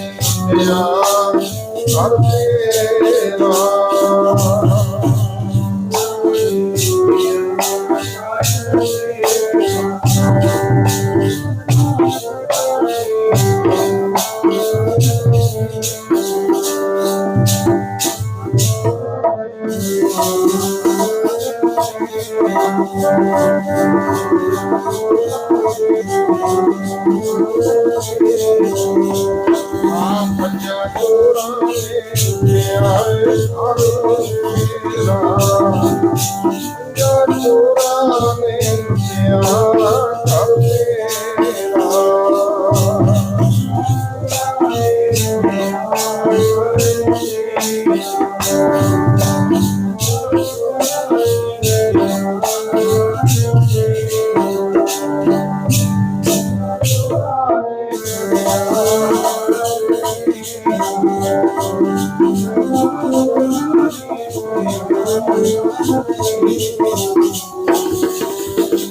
ਮਹਾਰਾਜ ਕਹਿੰਦੇ ਵਸ ਇਹਨਾਂ ਨੇ ਐਸਾ ਪੰਜ ਜਨਾ ਸਿਉ ਸੰਗ ਨਾ ਛੁਟਕਿਓ, ਅਧਿਕ ਅਹੰ ਬੁੱਧ ਬਾਧੇ। ਸਗੋਂ ਧਰਮ ਕਰਮ ਕਰਦਿਆਂ ਵੀ ਜਿਹੜੀ ਬੁੱਧੀ ਹੈ ਬਹੁਤੀ ਹੰਗਤਾ ਵਿੱਚ ਹੋ ਗਈ। ਕਈ ਵਾਰ ਧਰਮ ਕਰਮ ਦਾ ਹੰਕਾਰ ਹੋ ਜਾਂਦਾ। ਕਿਸੇ ਨੇ ਕਹਿਤਾ ਕਥਾ ਬਹੁਤ ਵਧੀਆ ਕਰਦੇ, ਹੰਕਾਰੀ ਹੋ ਗਿਆ, ਮਨ 'ਚ ਹੰਕਾਰ ਹੋ ਗਿਆ। ਤਾਂ ਮੈਂ ਕੋਈ ਹੋਰ ਕਰਮ ਦਾ ਲਾ ਲਓ, ਕੋਈ ਧਨ ਨਹੀਂ ਦਿੱਤਾ ਸੇਵਾ ਵਿੱਚ, ਤੇ ਉਹਦਾ ਹੰਕਾਰ ਕਰ ਲੈਣਾ, ਬਹੁਤ ਵੱਡਾ ਦਾਨੀ ਹੈ। ਹੋਰ ਜਿੰਨੇ ਧਰਮ ਕਰਮ ਨੇ, ਮੈਂ ਬਈ ਆ ਪਾਠ ਕਰਾਇਆ ਸੀ, ਐਂ ਇਕੱਠ ਹੋਇਆ ਦੁਨੀਆ, ਉਹਦੇ ਕਈ ਸਾਲ ਗੁਣ ਗਾਉਂਦਾ। ਕਰਮ ਧਰਮ ਤਾਂ ਕੀਤਾ, ਇਹਦਾ ਮਤਲਬ ਜਿਹੜੇ ਚੋਰ ਸੀ ਉਹਨਾਂ ਨੇ ਸ਼ੁਭ ਗੁਣ ਜਿਹੜੇ ਤੂੰ ਪੈਦਾ ਕੀਤੇ ਚੁਰਾ ਲਏ, ਤੇ ਬੁੱਧੀ ਹੋਰ ਹੰਗਤਾ ਵਿੱਚ ਹੋ ਗਈ। ਅਧਿਕ ਅਹੰ ਬੁੱਧ ਬਾਧੇ। ਸਾਹਿਬ ਕਹਿੰਦੇ ਪਿਆਰੇ ਇਨ ਵਿਦ ਮਿਲਣ ਨਾ ਜਾਈ, ਮੈਂ ਕੀਏ ਕਰਮ ਅਨੇਕਾ। ਐ ਮੇਰੇ ਪਿਆਰਿਓ, ਗੁਰੂ ਸਾਹਿਬ ਜੀ ਕਹਿੰਦੇ ਇਸ ਤਰ੍ਹਾਂ ਤਾਂ ਮਿਲਣ ਹੀ ਨਾ ਹੋਣਾ ਪਰਮੇਸ਼ਰ ਨਾਲ। ਮੈਂ ਕੀਏ ਕਰਮ ਅਨੇਕਾ, ਅਨੇਕਾਂ ਕਰਮ ਮੈਂ ਮੇਰੀ ਵਿੱਚ ਕੀਤੇ। ਇਹ ਤਾਂ ਭਾਵ ਹੀ ਨਹੀਂ ਕਿ ਮਹਾਰਾਜ ਕਹਿ ਰਹੇ ਆ ਵੀ ਅਸੀਂ ਕੀਤੇ ਆ। ਮੈਂ ਦਾ ਭਾਵ ਹੈ ਕਿ ਕਰਮ ਕਰਦਾ ਧਰਮ ਕਰਮ, ਪਰ ਹਉਮੈ ਸਹਿਤ ਕਰਦਾ। ਕਿਸੇ ਵੀ ਕਰਮ ਦੀ ਹਉਮੈ ਜਿਹੜੀ ਹੈ ਕੁਦਰਤੀ ਹੈ।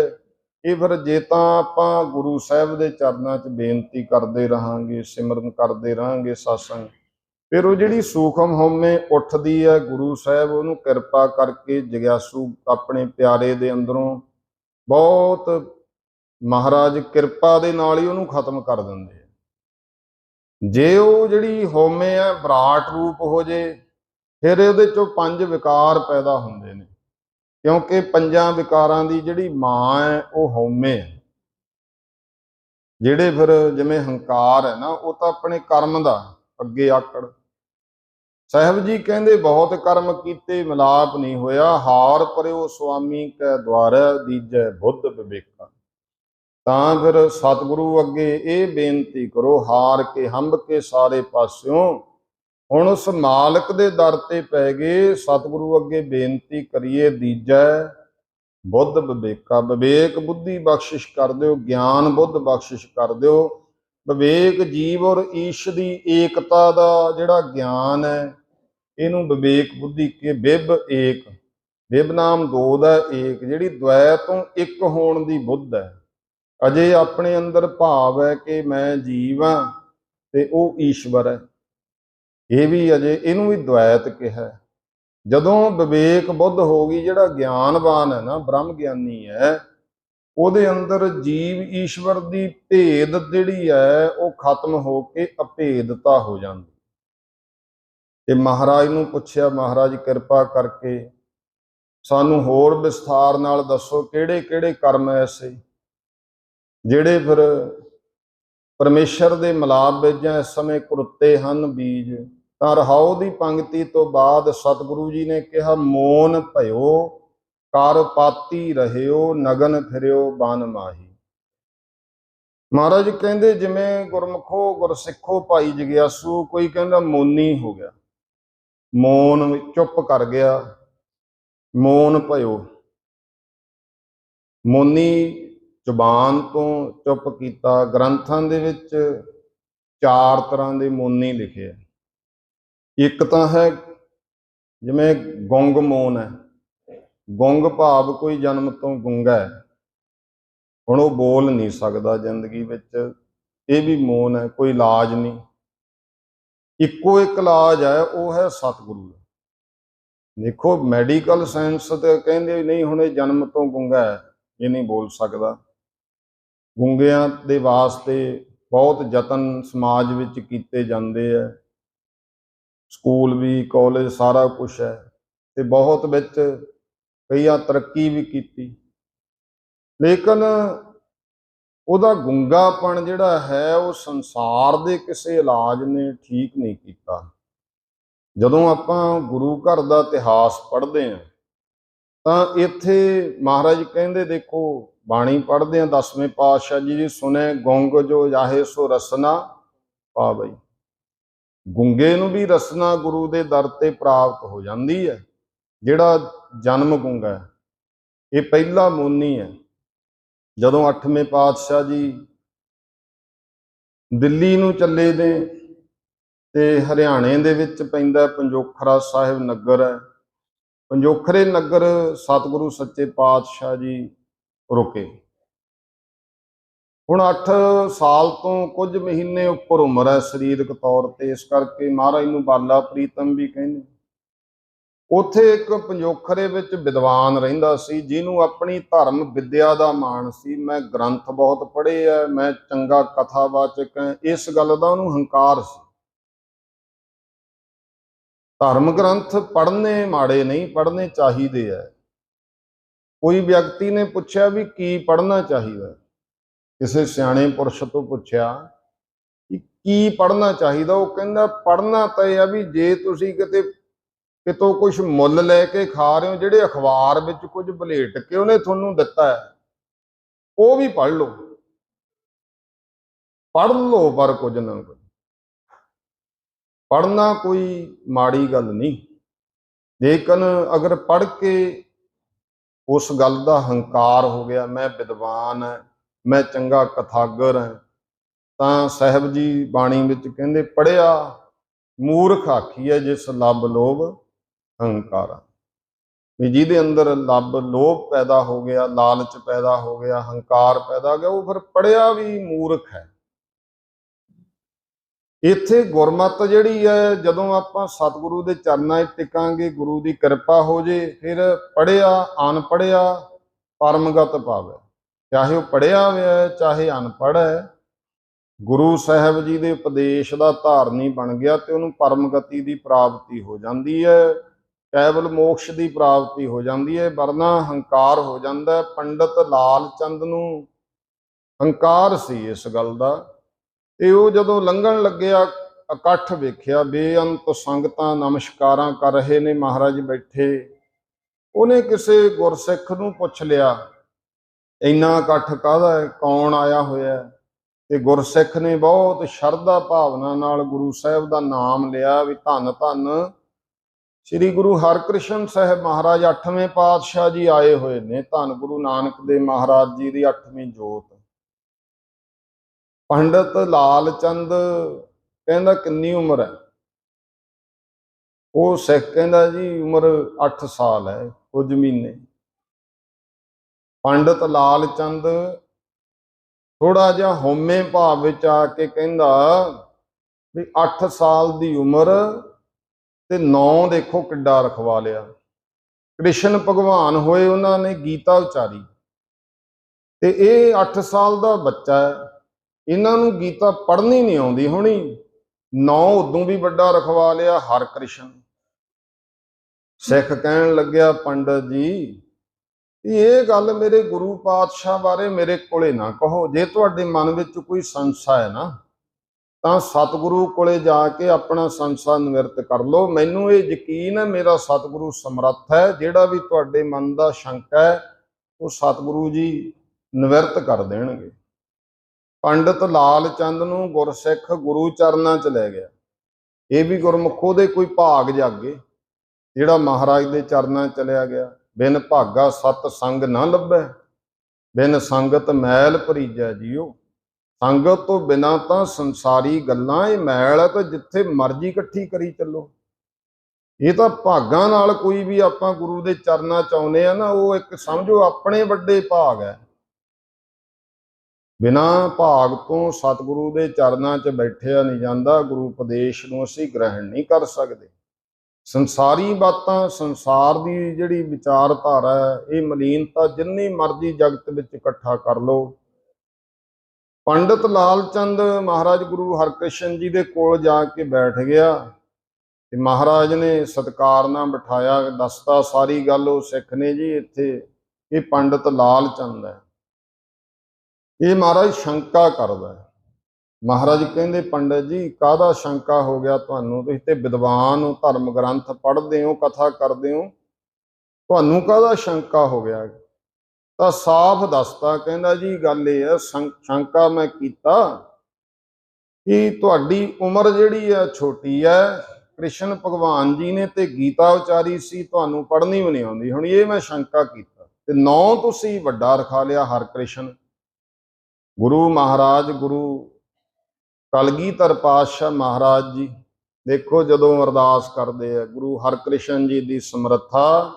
ਇਹ ਗੁਰੂ ਹਰਕ੍ਰਿਸ਼ਨ ਤਾਂ ਐਡੀ ਤਾਕਤ ਦੇ ਮਾਲਕ ਨੇ, ਆਪਾਂ ਰੋਜ਼ ਅਰਦਾਸ ਕਰਦੇ ਆ, ਸ੍ਰੀ ਹਰਕ੍ਰਿਸ਼ਨ ਧਿਆਈਐ, ਹਰਕ੍ਰਿਸ਼ਨ ਧਿਆਈਐ।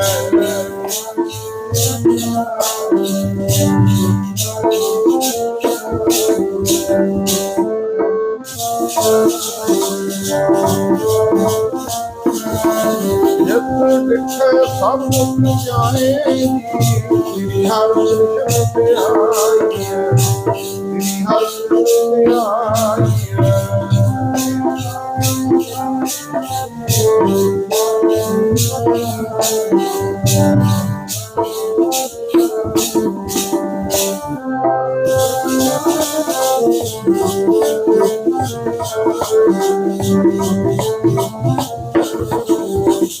ਗੁਰੂ ਦੇ ਵਿੱਚ ਸਮਰੱਥਾ ਹੈ। ਗੁਰੂ ਕੋਈ ਆਮ ਵਿਅਕਤੀ ਨਹੀਂ ਹੈ। ਜਿਵੇਂ ਕੋਈ ਆਮ ਮਨੁੱਖ ਹੋਵੇ, ਜੇ ਆਪਾਂ ਉਸ ਪੱਧਰ ਤੇ ਸੋਚੀਏ, ਇਸ ਤਰ੍ਹਾਂ ਨਹੀਂ ਇਹ ਸੋਚ ਸਕਦੇ। ਗੁਰੂ ਆਮ ਆਪਾਂ ਕਹਿੰਦੇ ਕਰਾਮਾਤ ਹੋਰ, ਇਹ ਗੁਰੂ ਦੇ ਅੰਦਰ ਕਿੱਡੀ ਸਮਰੱਥਾ ਹੈ ਕਿ ਇੱਥੋਂ ਸਹਿਜੇ ਹੀ ਸਾਰਾ ਕੁਝ ਵਰਤੀ ਜਾਂਦਾ। ਬਹੁਤ ਵਾਰੀ ਹੁੰਦਾ ਨਾ ਕਰਾਮਾਤ ਜੀ ਕਹਿਰ ਹੈ, ਕਿ ਗੁਰੂ ਘਰ ਦੇ ਵਿੱਚ ਕਰਾਮਾਤ ਨੂੰ ਕੋਈ ਥਾਂ ਨਹੀਂ। ਇਹ ਮਨੁੱਖੀ ਵਿਚਾਰਧਾਰਾ ਹੈ। ਕਰਾਮਾਤ ਬਿਨਾਂ ਧਰਮ ਕਾਹਦਾ? ਕਰਾਮਾਤ ਕਹਿਰ ਹੁੰਦੀ ਆ ਜਿਹੜਾ ਗੁਰੂ ਘਰ ਦਾ ਦੋਖੀ ਹੈ। ਜਿਵੇਂ ਭਗਵਾਨ ਨੇ ਕਰਾਮਾਤ ਵਰਤਾਈ ਤੇ ਪ੍ਰਹਿਲਾਦ ਨੂੰ ਤੱਤੇ ਥੰਮ ਨਾਲ ਜੱਫਾ ਪਾਉਣ ਵਾਸਤੇ ਉਹਦੇ ਬਾਪ ਹਰਨਾਕਸ਼ ਨੇ ਕਹਿਤਾ, ਤੇ ਜਦੋਂ ਥੰਮ ਨੂੰ ਜੱਫਾ ਪਾਉਣ ਲੱਗਿਆ ਭਗਵਾਨ ਨੇ ਕਰਾਮਾਤ ਵਰਤਾਈ, ਥੰਮ ਪਾੜ ਕੇ ਬਾਹਰ ਨਿਕਲ ਆਏ ਤੇ ਹਰਨਾਕਸ਼ ਨੂੰ ਨੋਹਾਂ ਨਾਲ ਪਾੜਤਾ, ਖਤਮ ਕਰਤਾ। ਪ੍ਰਹਿਲਾਦ ਦੀ ਰੱਖਿਆ ਕੀਤੀ। ਕਰਾਮਾਤ ਤੇ ਵਰਤੀ ਨਾ, ਪਰ ਉਹ ਕਰਾਮਾਤ ਇੱਕ ਦੁਸ਼ਟ ਵਾਸਤੇ ਕਹਿਰ ਬਣ ਗਈ, ਭਗਤ ਦੇ ਵਾਸਤੇ ਵਰ ਬਣ ਗਈ। ਕਰਾਮਾਤ ਕਹਿਰ ਹੈ ਇਹਦੇ ਵਾਸਤੇ ਜਿਹੜੇ ਦੋਖੀ ਨੇ ਧਰਮ ਦੇ। ਜਿਹੜੇ ਗੁਰਮੁਖੋ ਧਰਮੀ ਪੁਰਸ਼ਾਂ ਉਹਨਾਂ ਵਾਸਤੇ ਜਿਹੜੀ ਰੱਬੀ ਕਰਾਮਾਤ ਉਹ ਵਰ ਰੂਪ ਹੁੰਦੀ ਹੈ। ਗੁਰੂ ਸਾਹਿਬ ਜੀ ਕਹਿੰਦੇ ਏਡੀ ਸਮਰੱਥਾ ਦੇ ਮਾਲਕ ਨੇ, ਸਤਿਗੁਰੂ ਤੇ ਕਿਰਪਾ ਕਰਨ। ਜਿਹੜਾ ਪਿੰਗਲਾ ਕਦਮ ਨਹੀਂ ਨਾ ਪੁੱਟ ਸਕਦਾ, ਗੁਰੂ ਦੀ ਕਿਰਪਾ ਹੋਵੇ ਤਾਂ ਇੱਕ ਪਿੰਗਲਾ ਪਹਾੜ ਚੜ੍ਹ ਜਾਵੇ, ਕਿਰਪਾ ਹੋਵੇ ਤੇਰੀ ਮਾਲਕਾ। ਇੱਕ ਪਿੰਗਲਾ ਪਹਾੜ ਚੜ੍ਹ ਜਾਵੇ, ਕਿਰਪਾ ਹੋਵੇ ਤੇਰੀ ਮਾਲਕਾ।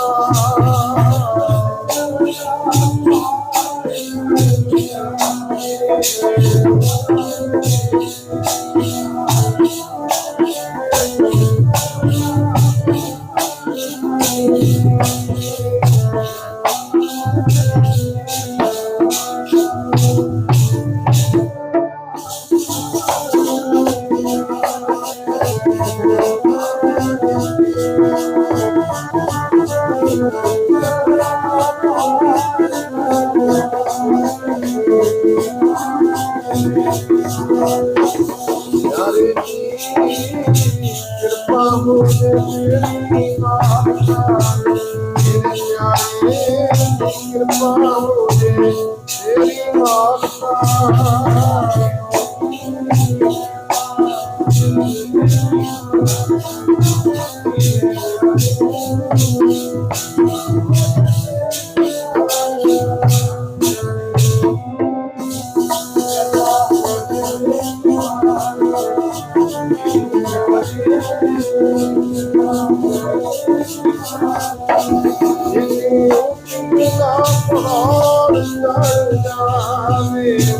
ਕਿਰਪਾ ਹੋਵੇ ਤੇਰੀ ਮਾਲਕਾ।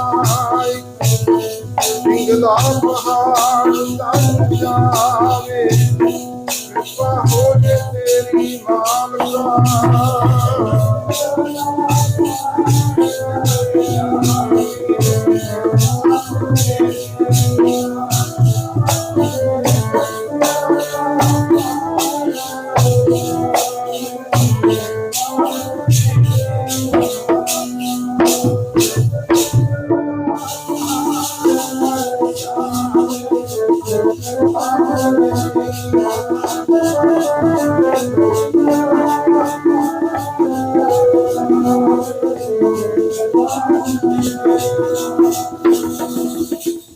ਆਪਾਂ ਗੱਲ ਕਰ ਰਹੇ ਸੀ ਮੋਨ ਪਇਓ ਗੁੰਗ ਮੋਨੀ। ਚਾਰ ਤਰ੍ਹਾਂ ਦੇ ਮੋਨੀ ਹੈ। ਗੁੰਗ ਮੋਨੀ ਭਾਵ ਜਿਹੜਾ ਜਨਮ ਤੋਂ ਗੁੰਗਾ ਹੈ। ਗੁਰੂ ਦੇ ਅੰਦਰ ਸਮਰੱਥ ਹੈ, ਗੁਰੂ ਕਿਰਪਾ ਕਰ ਦਿੰਦਾ ਹੈ, ਗੁੰਗਿਆਂ ਨੂੰ ਵੀ ਰਸਨਾ ਪ੍ਰਾਪਤ ਹੁੰਦੀ। ਮਹਾਰਾਜ ਨੂੰ ਕਹਿੰਦਾ, ਮਹਾਰਾਜ ਲਾਲ ਚੰਦ ਕਹਿੰਦਾ ਮੈਂ ਇਹ ਸ਼ੰਕਾ ਕੀਤਾ ਵੀ ਤੁਹਾਡਾ ਨਾਮ ਤੇ ਹਰ ਕ੍ਰਿਸ਼ਨ, ਫਿਰ ਤੁਸੀਂ ਗੁਰੂ ਕਹਾਉਂਦੇ ਹੋ। ਕ੍ਰਿਸ਼ਨ ਭਗਵਾਨ ਨੇ ਗੀਤਾ ਉਚਾਰਨ ਕੀਤੀ, ਤੁਹਾਨੂੰ ਪੜ੍ਹਨੀ ਵੀ ਨਹੀਂ ਆਉਂਦੀ। ਮਹਾਰਾਜ ਕਹਿੰਦੇ ਪੰਡਤ ਜੀ ਵੀ ਜੇ ਅਸੀਂ ਪੜ੍ਹਤੀ ਨਾ, ਤੇਰਾ ਸ਼ੰਕਾ ਫਿਰ ਵੀ ਨਹੀਂ ਦੂਰ ਹੋਣਾ, ਕਿਉਂਕਿ ਫਿਰ ਸ਼ੰਕਾ ਤੇਰੇ ਮਨ ਵਿੱਚ ਇਹ ਹੋ ਜਾਣਾ ਹੈ ਗੁਰੂ ਘਰ ਦੇ ਵਿੱਚ ਜੰਮੇ ਪਲੇ ਹੈ, ਗੁਰੂ ਕੇ ਪੁੱਤਰ ਨੇ, ਗੁਰੂ ਕੇ ਪੋਤਰੇ ਹੈ, ਸਿੱਖ ਗਏ ਹੋਣਗੇ। ਕਿਉਂ ਕਰ ਪੰਡਤ, ਜੇ ਗੁਰੂ ਨਾਨਕ ਦੇ ਘਰ ਦੀ ਹੁਣ ਤੂੰ ਸਮਰੱਥਾ ਹੀ ਵੇਖਣੀ ਹੈ, ਤੇਰਾ ਸ਼ੰਕਾ ਨਿਵਰਤੀ ਇਸੇ ਢੰਗ ਨਾਲ ਹੋਣਾ ਹੈ। ਜਾਂ ਨਗਰ ਵਿੱਚੋਂ ਜਿਹਨੂੰ ਵੀ ਫੜ ਲਿਆਵੇਂਗਾ, ਆਪਾਂ ਉਸੇ ਤੋਂ ਹੀ ਅਰਥ ਕਰਾ ਦੇਣਾ। ਗੁਰੂ ਹਰਕ੍ਰਿਸ਼ਨ ਮਹਾਰਾਜ ਦੇ ਸਾਹਮਣੇ ਲਿਆ ਕੇ ਨਗਰ ਦੇ ਵਿੱਚੋਂ ਜੋ ਪਾਣੀ ਢੋਂਦਾ ਸੀ, ਛੱਜੂ ਝੀਵਰ ਝੌਰਾਂ ਦਾ ਵਿਅਕਤੀ ਸੀ, ਇੱਕ ਝੌਰ ਪਰਿਵਾਰ ਵਿੱਚੋਂ, ਉਹਦਾ ਨਾਮ ਸੀ ਛੱਜੂ ਤੇ ਉਮਰ ਵੀ ਕਾਫੀ ਹੋ ਚੁੱਕੀ ਸੀ। ਉਹਨੂੰ ਫੜ ਲਿਆ ਕੇ ਗੁਰੂ ਹਰਕ੍ਰਿਸ਼ਨ ਜੀ ਦੇ ਸਾਹਮਣੇ ਬਿਠਾਤਾ। ਹੁਣ ਕਿਉਂ ਲਿਆਂਦਾ? ਕਿਉਂਕਿ ਉਹ ਜਨਮ ਤੋਂ ਗੂੰਗਾ ਸੀ, ਬੋਲਾ ਸੀ। ਸਤਿਗੁਰੂ ਪਾਤਸ਼ਾਹ ਮਹਾਰਾਜ ਨੂੰ ਕਹਿੰਦਾ ਜੀ ਫਿਰ ਇਉਂ ਕਰੋ, ਇਹ ਤੋਂ ਪੜ੍ਹਾਓ ਗੀਤਾ। ਮਹਾਰਾਜ ਮੁਸਕਰਾਏ, ਕਿਉਂਕਿ ਜਿਹੜਾ ਮਨੁੱਖੀ ਬੁੱਧੀ ਹੈ ਇਹ ਕਈ ਵਾਰ ਗੁਰੂ ਨੂੰ ਵੀ ਭੁਲੇਖਾ ਪਾਉਣ ਦੀ ਕੋਸ਼ਿਸ਼ ਕਰਦੀ ਹੈ, ਲੇਕਿਨ ਗੁਰੂ ਨੂੰ ਕੋਈ ਭੁਲੇਖਾ ਨਹੀਂ। ਗੁਰੂ ਦੇ ਸਾਹਮਣੇ ਸਾਰਾ ਕੁਝ ਪ੍ਰਤੱਖ ਹੈ। ਮੇਰਾ ਤੁਹਾਡਾ ਜਿੰਨੇ ਆਪਾਂ ਬੈਠੇ ਆ, ਅੰਦਰ ਦਾ ਐਕਸਰੇ ਗੁਰੂ ਆਉਣ ਸਾਰ ਕਰ ਦਿੰਦਾ ਜਦੋਂ ਕੋਈ ਗੁਰੂ ਚਰਨਾ ਚਾਹੁੰਦਾ। ਤੇ ਗੁਰੂ ਸਾਨੂੰ ਬਾਹਰੋਂ, ਬਾਅਦ ਵਿੱਚ ਪਹਿਲਾਂ ਅੰਦਰੋਂ ਵੇਖਦਾ।